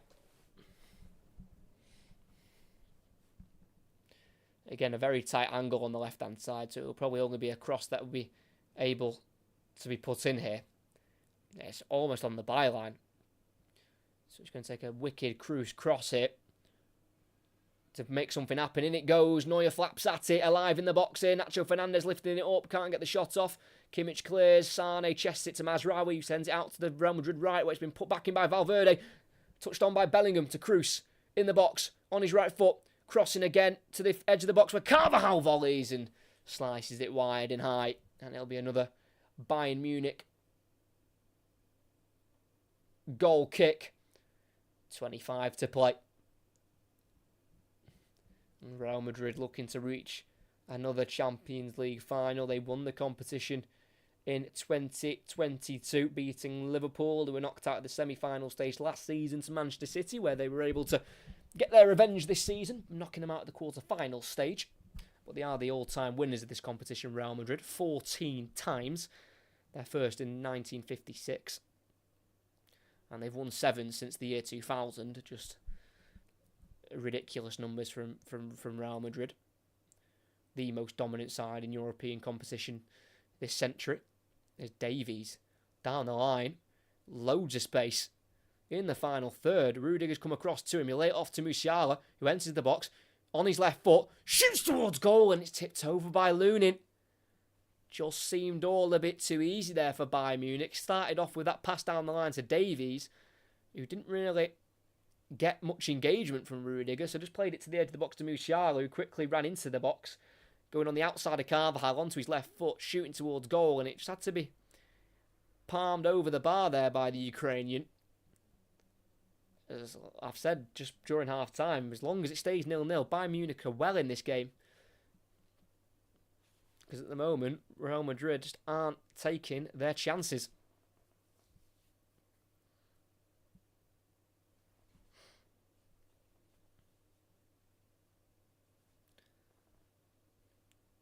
So it'll be a Kimmich in-swinger from the far side, in front of a little corner of Bayern fans there. As he'll put it low into the near post, where it's been sliced behind by Valverde, but Kimmich's cross went in play and then back out of play, and it's a goal kick. That is such a waste by Joshua Kimmich. Usually so much better from dead ball situations, but it's not good enough from him. 29-year-old Kimmich, 82nd appearance in this competition for the former RB Leipzig man, who has got interest from City, as he's been ran at here by Vinicius Junior. Goes to the edge of the box here to Valverde. On once more to the right-hand side to Carvajal, who joins in the attack. Finds Rodrigo, tries to take it on the turn, but he's been stopped by Musiala, who turns himself and drives forward with the ball in his own half. Finds Kane. Alphonso Davies is away on the left. He's going to look for the Canadian. Kane with the ball. It's perfectly weighted. Davies has it. Running at Rudiger. In the box. Onto his weaker right foot, where he'll strike it! And what a goal that is! Bayern Munich take the lead at the Bernabeu against the run of play. Since his arrival into the game off the bench in the first half, he's been a constant threat, running at Carvajal. And this time, he's decided to cut in onto his weaker right foot, but you would never believe that's his weak foot. What a strike. An absolute bullet into that top right corner. Kane with the assist, with a beautiful diagonal switch to the left-hand side, straight into the path of Davies, who this time had Rudiger to run at. I don't think the German centre-back expected him to cut in onto his right foot, but this time he did. And he had the shot. And what a way, and what a time to score your first ever Champions League goal. In his 40th appearance in the competition, he's finally got his first goal. And it could be one that takes Bayern Munich to the Champions League final. It's Real Madrid 0, Bayern Munich 1, 3-2 on aggregate. What a twist in this tale. And it could be an all-German final, and it is at this moment in time. Real Madrid are going to make a change with just over 20 to play. Toni Kroos will be replaced by Luka Modric. And they're going to make a second change alongside that. Real Madrid, Tchouameni, who's been a little bit non-existent in the second half. I don't feel like I said his name that often. He'll be replaced by Eduardo Camavinga. Coming on for his 35th appearance in this competition, Camavinga. And like Davies, well, before, 2 minutes ago, Davies hadn't scored in this competition. Camavinga hasn't scored himself. Davies now has, in extraordinary fashion. And I don't want to sound like a broken record, but I am slightly. But we've said throughout this whole game that whilst it's at 0-0, Bayern Munich have the opportunity to take this game, and they've done just that. They've defended well for the whole. Of course, they've had to ride their luck and ride the Real Madrid storms, because they have been attacked at frequently in this game. But Manuel Neuer has been on absolute fire in net for Bayern Munich. And now it's all down to Real Madrid. Of course, they've been in a situation like this not too long ago when they knocked out Manchester City in the semi-final stage of this competition in 2022. They were down and out in the game with literally a minute of normal time to play, but they scored 2 in added time and won that semi-final altogether as Bellingham in the box gets the touch off Dyer, and on the far side it'll be a Real Madrid corner hit. Real Madrid have won La Liga and they've won the Super Cup, so it could be a treble for them if with this Champions League. But at the moment, they're crashing out. No place for them at Wembley for now. As Modric, edge of the box. Valverde's alone. Helped on by Fernandes, and it deflects in. No one's really celebrating the goal. I don't really think anyone's claiming it. There's a Bayern Munich player down. They weren't in the lead for long. Kimmich is the one who's currently on the ground. VAR's going to have a look at this. It was too easy for Real Madrid with Modric playing the corner to the edge of the box to Valverde, who just swept it along into the area.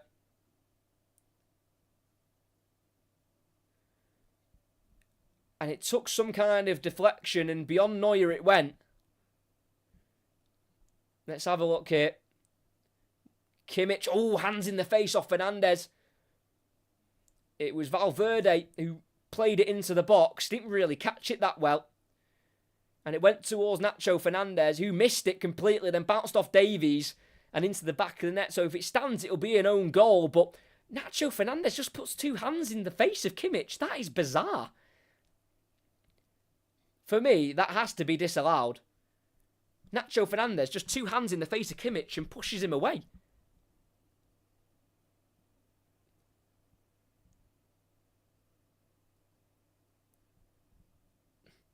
That simply cannot be allowed. You can't put 2 hands on the face of another player. That is ridiculous. What is he doing? This can't stand for me. 2 hands in the face, pushes him to the ground. Yeah, he needs one look at it. He's going to disallow this, the goalkeeper. The referee, yeah, he has. Disallowed, no goal for Real Madrid. Nacho Fernandes with the foul on Kimmich in the box. 2 hands to his face, pushing him to the ground. So it remains with Bayern Munich in the lead. Nacho Fernandes isn't happy, but I've got no idea why he's doing that. Like, if you're going to push a player over, just push him in the chest. Because then you're giving the referee a decision to make, but the referee had no decision to make. It was made for him. As soon as he saw the 2 hands in his face, he just thought, well, that can't be a goal that stands, and it won't be. And Bayern Munich remain in the lead. Goal to nil. At the Bernabeu. Haven't won against Real Madrid since April 2012 in terms of winning the game out and out. They have beaten Real Madrid 8 games ago in terms of beating them on the night, in terms of an aggregate scoreline. But in terms of within the 90 minutes or the 120 minutes where they are leading, they haven't won like that since April 2012.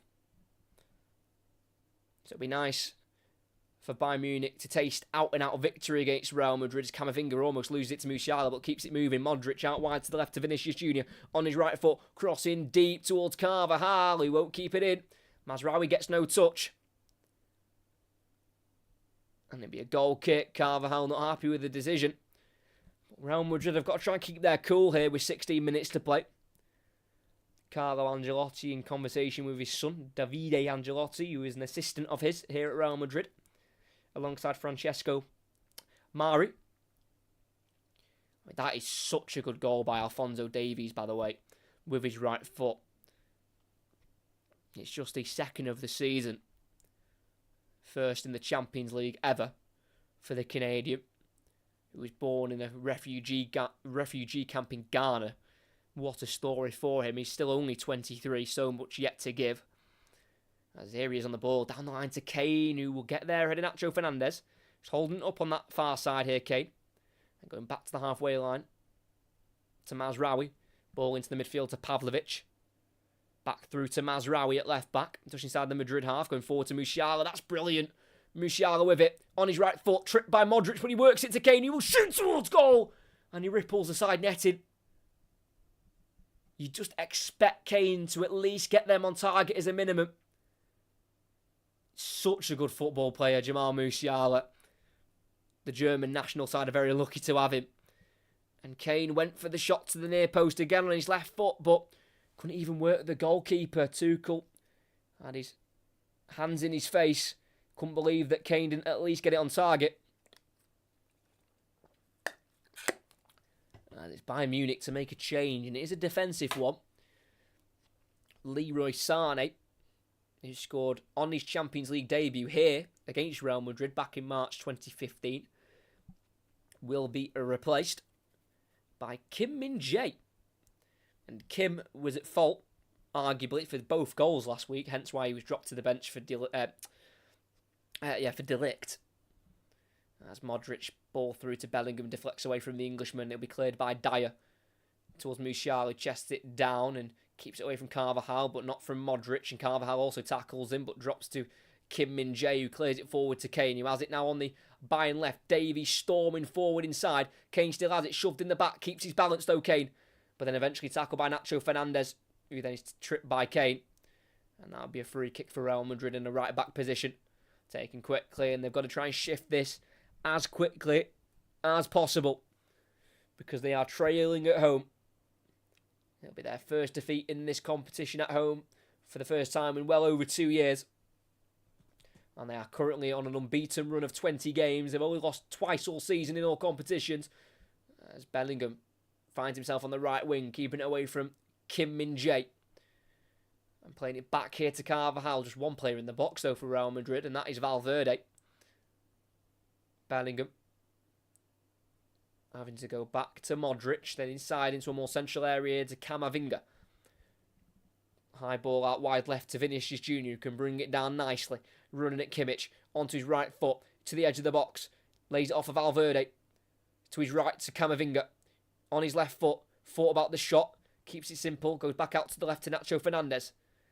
Valverde. Camavinga, back to Rudiger, everyone behind the ball for Bayern Munich. As it's Modric on the angle, chops onto his left foot and plays a reverse ball through to Carvajal. But he's overhit it and possibly overcomplicated it there, the Croatian.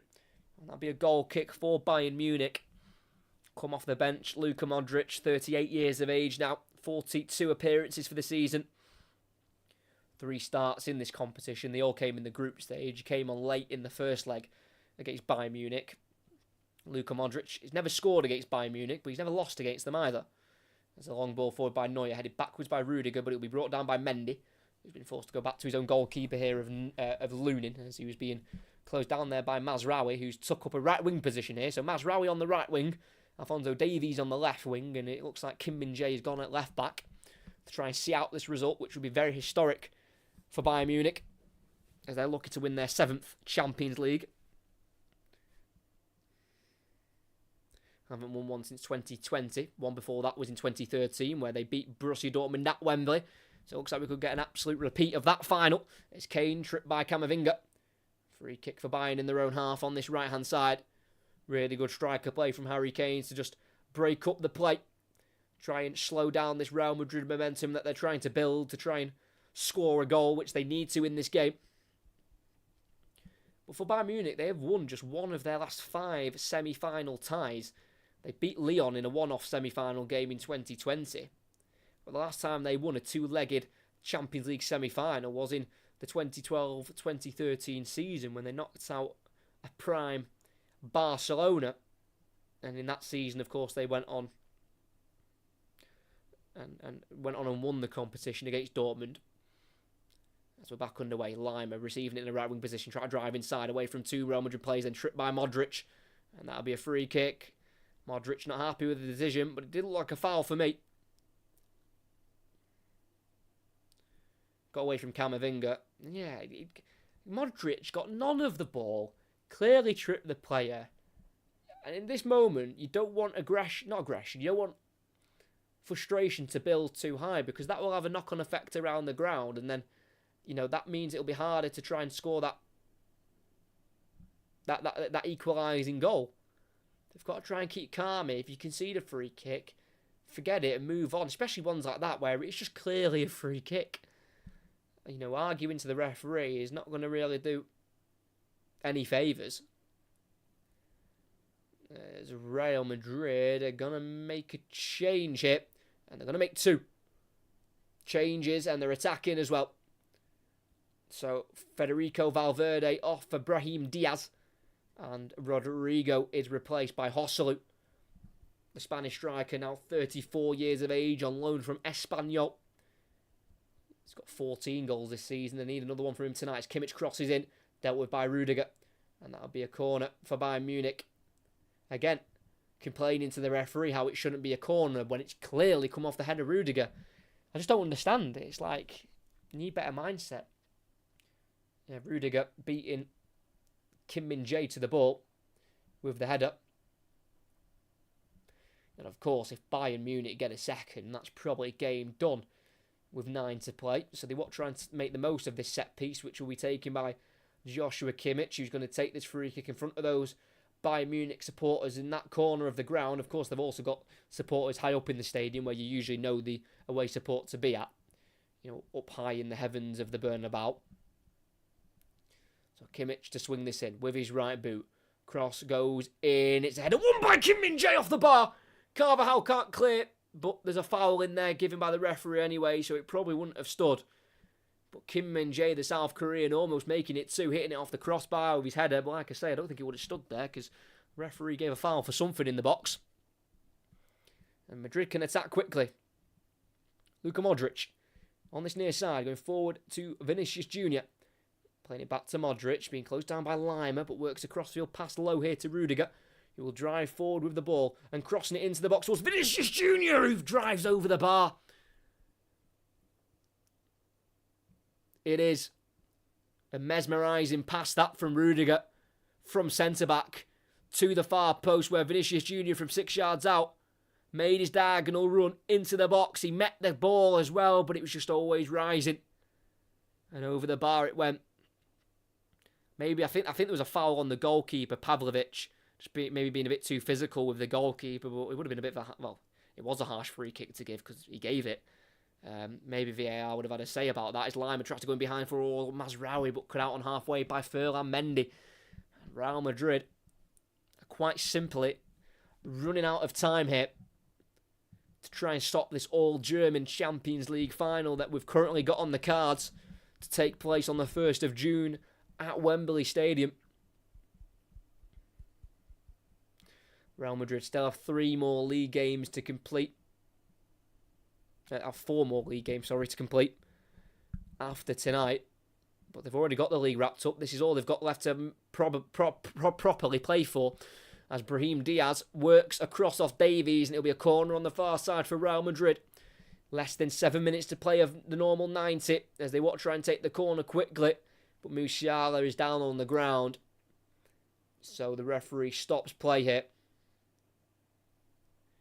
Of course, Real Madrid supporters and players not happy with the delay of the taking. But at the same time, this will all be added on by the referee, as currently the two teams are separated by the Alphonso Davies cracker on his right foot, which is what surprises me the most, to be completely honest. The fact he hit it with his right foot, but what a goal. His first ever in the competition, his 40th appearance. And he is the difference maker at the moment, as it looks like Bayern Munich are going to make two changes of their own. Thomas Muller to replace Musiala, and Kane coming off for Choupo-Moting. So, I think Bayern Munich want to try and see this out. Now, they don't really want this game to go to extra time because they've just lost possibly their two most dangerous players. Well, they've lost the whole front four, haven't they, in terms of substitutes. Gnabry was brought off early with injury. Sane was brought off earlier on in the half, and now Musiala and Kane are off. As Modric delivers it in straight to the box this time, looking towards Joselu, dealt with by Bayern. Brahim Diaz on the edge, loses out to Muller, and the counter-attack is on. Muller out to the right to Davies, needs to shift it on once more, finds Lima, has Pavlovic timed his run as he tries to find him, it's overhit anyway, and dealt with by Modric. That is a huge opportunity for Bayern Munich to kill the game. Pavlovic is done with cramp. The 20-year-old has ran his race here at the Bernabeu. As Brahim Diaz on the right wing for Real Madrid, running at Kim Min-jae. Has to go back because there's no real options to find in front of him. It's now with Camavinga in the central midfield area. Out to the left to Vinicius Jr. Trying to manipulate the ball, using his body here. But Kimmich stayed with him. Vinicius Jr. can work across. Volleyed by De Ligt. Beyond the halfway line here. If Pavlovic cannot continue with his cramp. And the referee will stop play as the attack's just been killed off a little bit as Bayern Munich were able to clear. So it does look like the German side are going to have to make another change here. They've already made 4.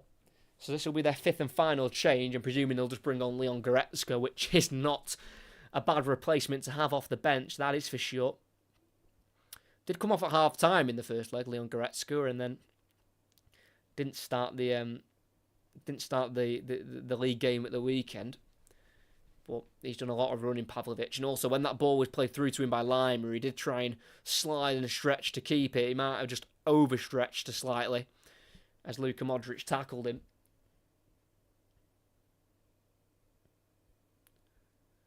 So Alexander Pavlovic to come off. It's been a fantastic performance from the young 20-year-old in just his 3rd ever Champions League appearance. And he's going to receive treatment here on the just off the pitch behind the goal. Can't wait for him to get back to the bench or down the tunnel. But they're not going to make the substitute yet. Davies, Muller, Choupo-Moting, Davies. They've got a spare sub to make. That is for sure. As Choupo-Moting is currently the player covering its central midfield at the moment. Rudiger puts it into the box. It's been chested back to Neuer by Kimmich. That is cool and calm. I think they're going to try and get Pavlovic back on the pitch. That is crazy. 3 minutes of the 90 to play. Real Madrid need a goal. Neuer throws it out to the left-hand side. Davies loses that, though, to Carvajal. It's now brought down by Modric. Goes across in front of the centre circle now to Camavinga. Quickly forward to Bellingham. Out wide left to Vinicius Jr. Mendy's overlapping. Vinicius Jr. goes on his own. Spilled by Neuer and put into the back of the net. Joselu off the bench. Scoring for Real Madrid. Manuel Neuer has arguably been the best player on the pitch tonight, but he's just made the biggest mistake of them all.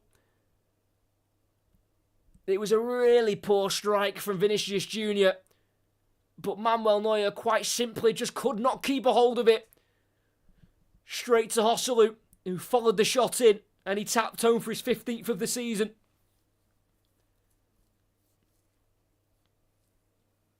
It's his 4th in the Champions League, 1st in the knockout stages. Vinicius Jr. shooting from the edge of the box. It just bounced in front of Neuer, and as he tried to collect it, it bounced off his chest, and Joselu from inside the 6-yard box was able to just toe poke it beyond Neuer into the back of the net through his legs. Oh, it's an absolute howler from Manuel Neuer, who has been so good tonight. So unlike Manuel Neuer. So uncharacteristic of the iconic goalkeeper. And Bayern Munich were 2 minutes away from the final, and now it looks like they could be playing an extra half hour And Bayern Munich are without Harry Kane, they're without Musiala, they're without Sane, they're without Gnabry as well. They've got a very fatigued central midfielder, Pavlovic. It does look like this game is going to very heavily swing into the favour of Real Madrid. It's 1-1 in the night. It's 3-3 on aggregate. And what a howler from Manuel Neuer. He's played so well tonight. He is the reason they were keeping a clean sheet at this point in the game, Manuel Neuer. And now he's just undone it all.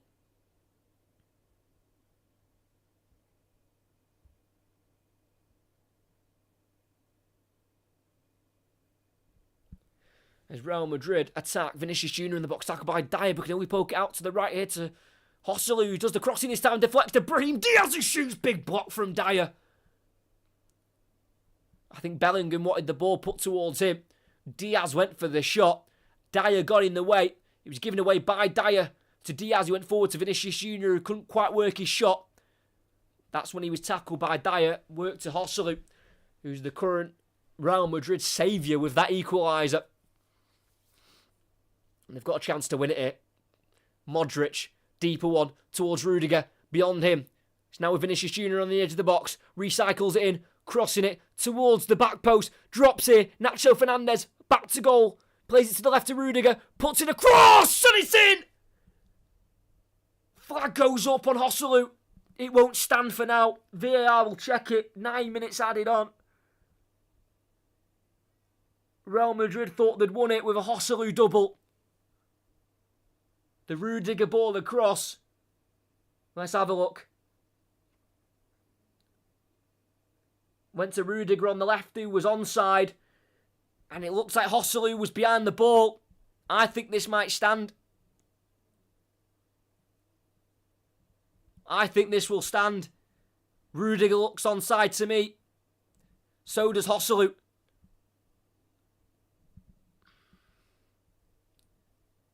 I think this will possibly give in as a goal.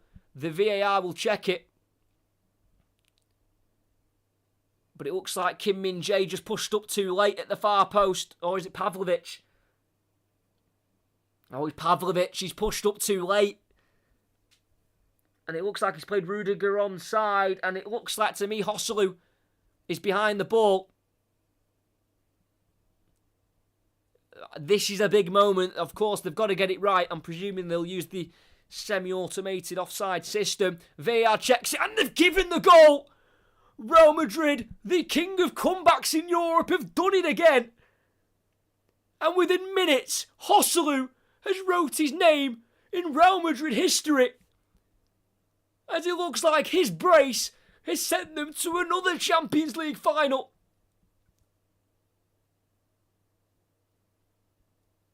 It's an almighty Bayern Munich collapse at the Bernabeu. As Real Madrid, within minutes, has somehow turned this game around. Rudiger keeping himself onside, and he put the ball across into the 6-yard area, and all alone, like all good strikers do, find themselves in the best areas. And he was just able to get his right foot to the ball. And he guided it beyond Manuel Neuer, who was caught in no man's land. And what an inspired substitution from Carlo Ancelotti to bring on Joselu. And he scored twice tonight.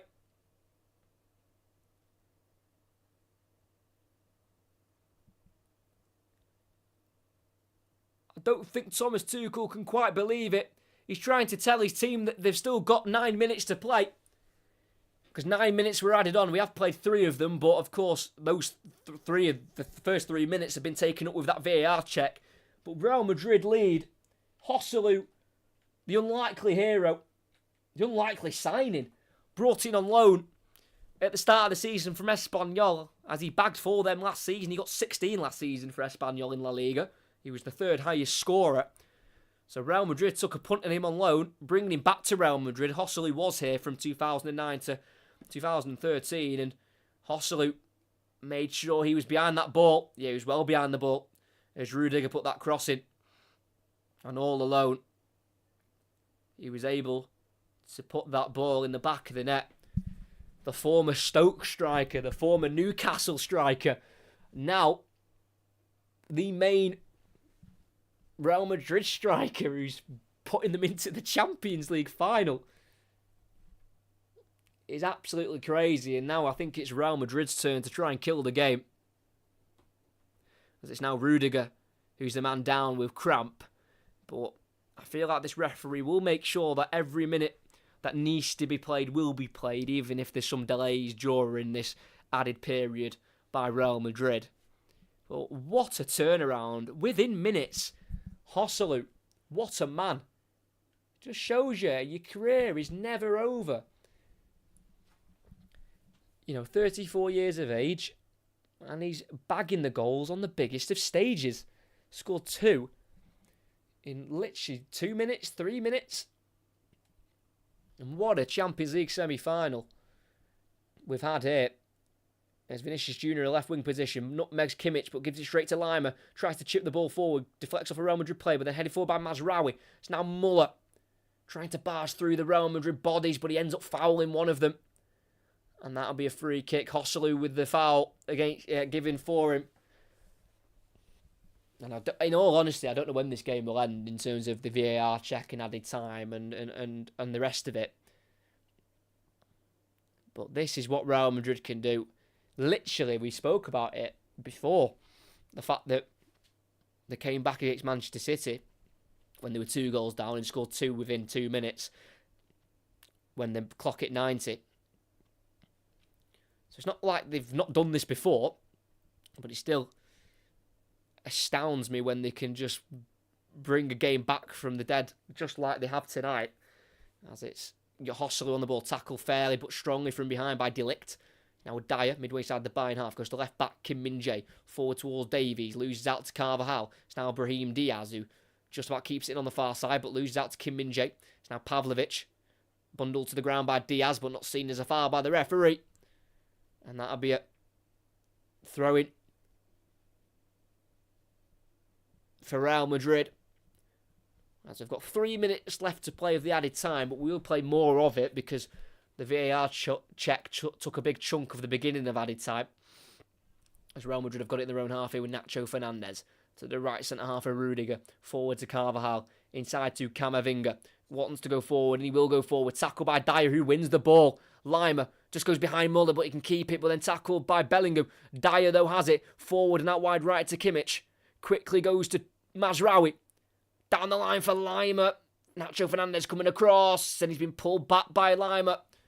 And that will be a free kick in a left back position for Real Madrid. Well won that by Nacho Fernandez. Real Madrid through and through. As we're going to get a yellow card for Thomas Tuchel, who's clearly quite animated on the sidelines.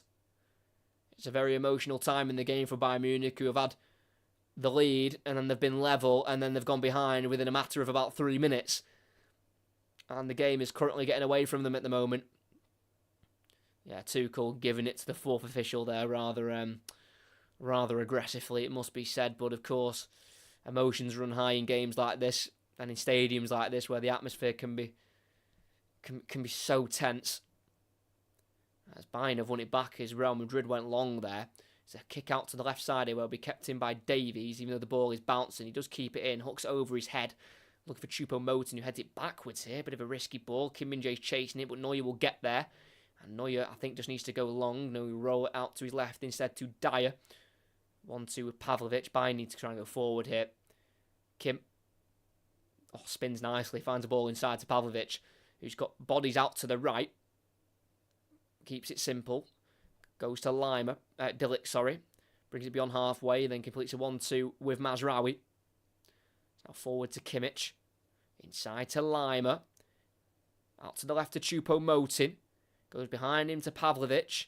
Forward to Kimmich on the edge of the box. Gets beyond the slide in Bellingham. Not a great ball to Mazraoui, but he'll keep it alive and he'll rush the shot. Slices it out to the opposite side where somehow the shot stayed in. It spanned that much. And Davies is tackled by Brahim Diaz. And in the corner flag, he plays it forward. He plays it low to Joselu. Holds it up to Rudiger, who he plays it back to. And then he goes forward and long to Vinicius Jr. Dyer deals with it with the header. 1-2 of headers there.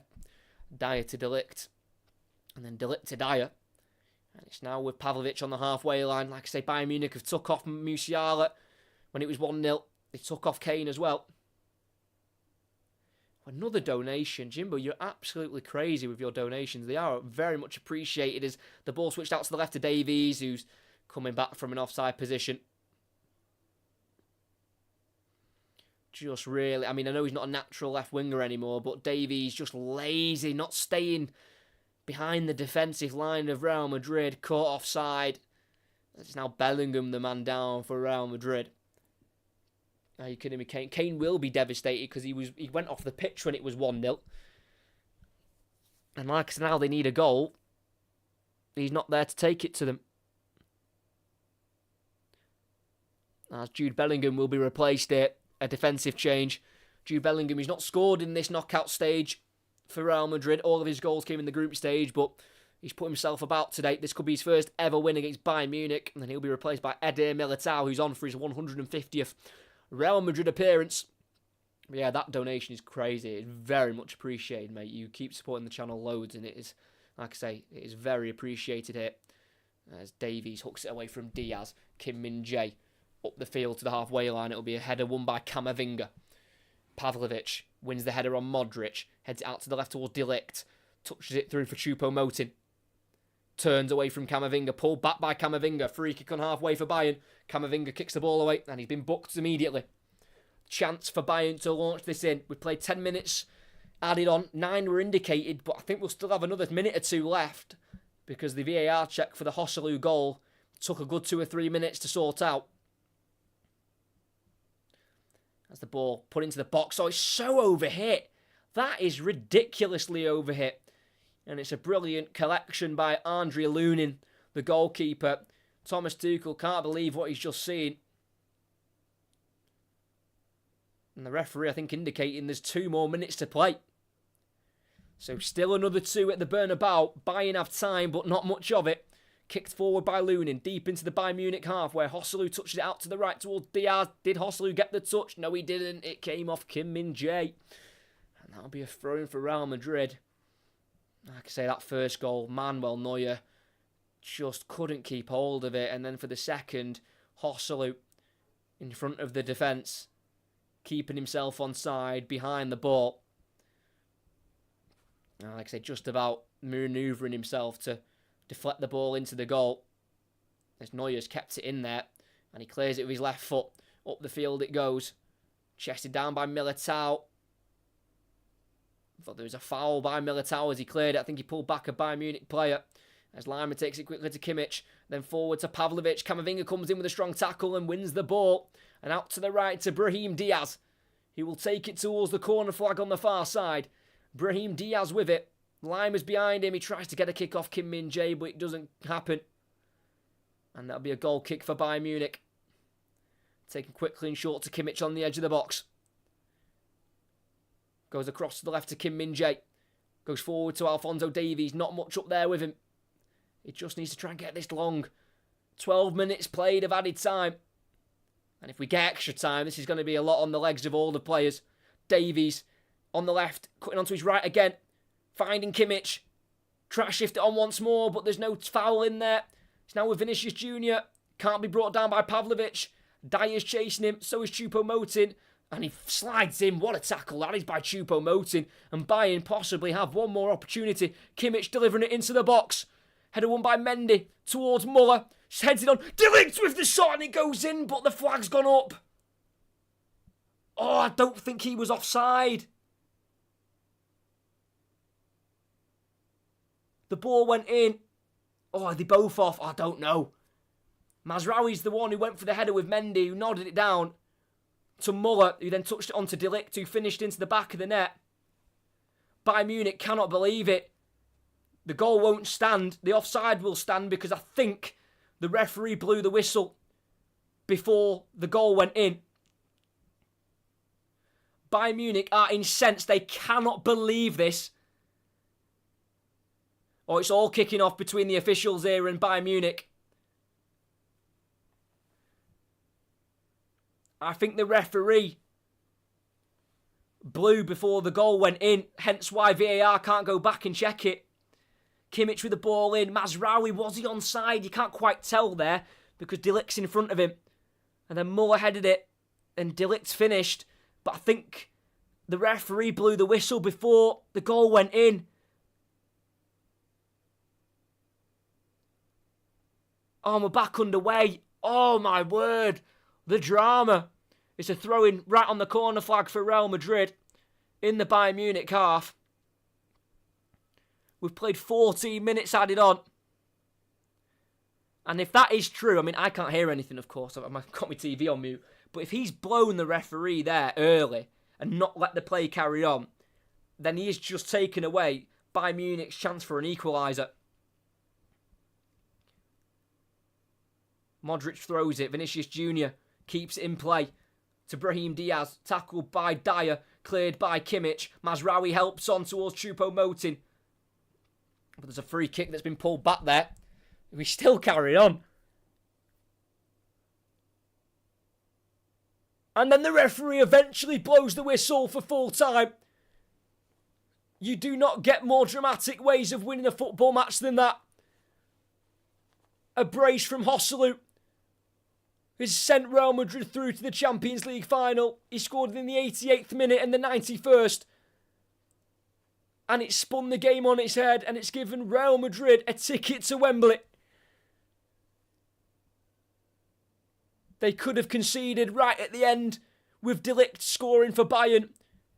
But an offside flag was raised in the build-up, and the referee blew for the offside before the goal was scored. So VAR couldn't go back and check it. Absolute devastation and heartbreak for Bayern Munich, who cannot quite believe they're going to walk away from this game without a Champions League final to play in just under a month's time.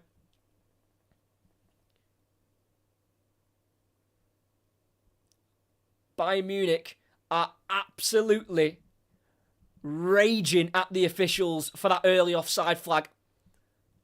I mean, I'd love to know if they were on or offside. Of course, I'm presuming we'll find out at some point. But if Mazraoui is onside and the ref's blown his whistle early for an offside, that is a seriously bad error. A really bad error. The Bayern Munich players aren't giving this up. They've left the linesman on his own. The other linesman, the referees, got out of there. They've gone straight down the tunnel. They've left the linesman to fend for himself in front of the Bayern Munich players.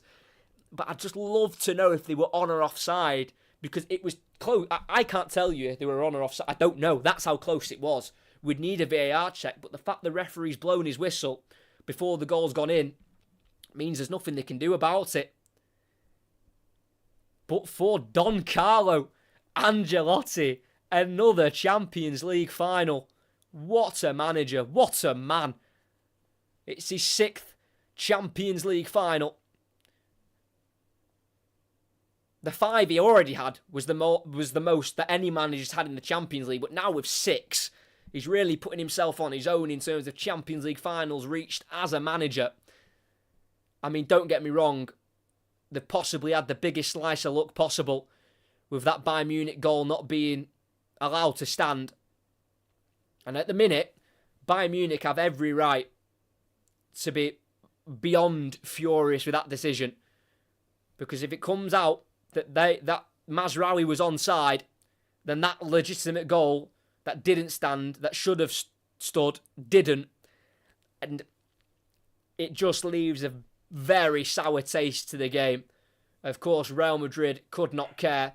They were down and out in the 87th minute before the game all turned around with that Joselu goal in the 88th and then his second in the 91st. Bayern Munich still in full voice, applauding their team who go over to that corner to applaud their efforts, because Bayern Munich gave it their all there. They've ended up being very, very unlucky with the way the game's ended. Nothing taken away by Real Madrid. Their fight to the end to get those 2 goals to save themselves, not just from being knocked out, but also saving themselves from an extra time as well, which could have gone either way. But it is 15 Champions Leagues for Real Madrid. That is what they're aiming for. They are in to another final once again, Real Madrid haven't lost any of their 7 games against Bayern Munich in the Champions League at home. It's now 7 wins and a draw against them. And I just really want to know if that was offside or not. They're not showing anything at the moment. Kane will still be trophyless. I know he's going to be trophyless again, Harry Kane. He's 30 years of age at the minute, Harry Kane. He's turning 31 in the summer, a couple of months. I think in July he turns 31. So at the age of 31, Harry Kane will still be without a trophy in his career. Absolutely crazy. But what an end to that game. That last quarter of the game was unbelievable. From the Alphonso Davies goal, which put Bayern ahead, to then the 2 dramatic goals from Orsolu. Unbelievable. What a game, Super Country, mate. You're so good. Thank you very much. Nice compliment there. I enjoyed that. That was seriously breathtaking, in all honesty. It is exactly why the Champions League is the best competition in the world. And I think we've just got to remember, though, as well, I mean, personally, for me, this isn't a given that Real Madrid will win that final. You know, you've got to give you credit and you've got to give you respect a little bit to Borussia Dortmund. You know, they've got themselves to the final, so they definitely won't be a pushover. So, you know, of course, Real Madrid will be the favourites. That goes without saying. But, you know, Borussia Dortmund have found themselves at the final, so there's no reason why they can't win it, despite, you know, will be the underdogs for that game. But that will be definitely a strange one for Jude Bellingham, won't it? Possibly going on to win his first Champions League against the team he left to join Real Madrid. Obviously won his first league title as a player as well, Bellingham, at the weekend, as Real Madrid were crowned champions with that Barcelona defeat to Girona, and then Real Madrid went on and won their own game anyway, so they really wrapped up the league at the weekend. But it is another Champions League final for Real Madrid, and they have done it in some way, a dramatic way, and it's on them to win it. They will be the favourites.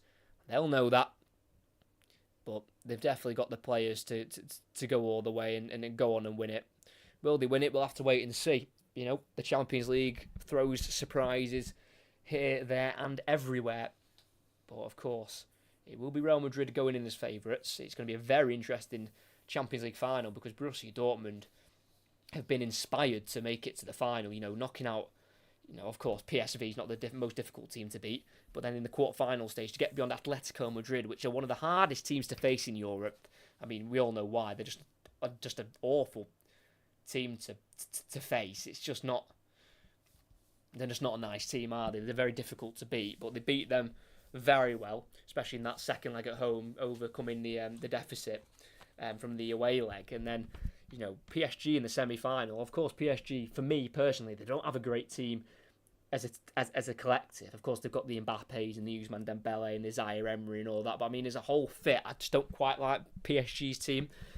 But to not concede a goal and to win both legs 1-0 with Mbappe on the opposite team, that is impressive. So definitely won't be easy for Real Madrid, but they'll definitely have the confidence to go on and win it. And we'll just have to wait and see what happens. Real Madrid's like the old Man U where they're never out of a match. Exactly, it does feel like that, doesn't it, with this Real Madrid team, especially under Carlo Ancelotti, with the never die attitude. They're never out of it, are they? Never out of a game. You know, that is pretty much a carbon copy of what happened against Manchester City a couple of seasons ago when they scored 2 right at the death to stay in the game. Of course, this one is to win it. But that Manchester City game, that was to stay in it. But they've gone one better, and the 2 goals this time have been to win it. And there is Jude Bellingham celebrating with the Real Madrid fans. But that will be the end of this live commentary. I hope you did enjoy. I certainly did. Make sure you like and subscribe if you haven't already. A little bit of a spoiler on my members podcast, which I did last week, talking about the Champions League run-in. I predicted 2-1 Real Madrid tonight. So, you know, just very impressed with that. Yeah, no, in fact, I predicted 2-1 or 3-2. So, you know, kind of cheating a bit, isn't it, having 2 predictions? But, one was right. But like I say, commentating on Thursday tomorrow, 8 o'clock, Olympiacos against Aston Villa. That is 4-2 to Olympiacos on aggregate, so we'll need an Aston Villa fight back in that. We'll see if they can do that. Also commentating on Saturday night is MK Dons take on Crawley in their League 2 semi-final second leg. And on Sunday, we will be commentating on the Championship semi-final first leg between Norwich and Leeds. So they are the next 3 commentaries coming up on the channel. If you can join me for those games, that would be fantastic. But for tonight at the Santiago Bernabeu, we have been treated to a classic in the Champions League. Bayern Munich took a lead with a quarter of the game to play. Alphonso Davies scoring his first ever Champions League goal. But in classic Real Madrid fashion, 2 late goals from the substitute Joselu has given them the dream of a 15th Champions League title. They've got to get beyond Borussia Dortmund to do it. But they will meet at Wembley on the 1st of June. But from tonight, Real Madrid have done it. They are through as it ends here. Real Madrid 2, Bayern Munich 1. And on aggregate, Real Madrid progress to the final, winning by 4 goals to 3.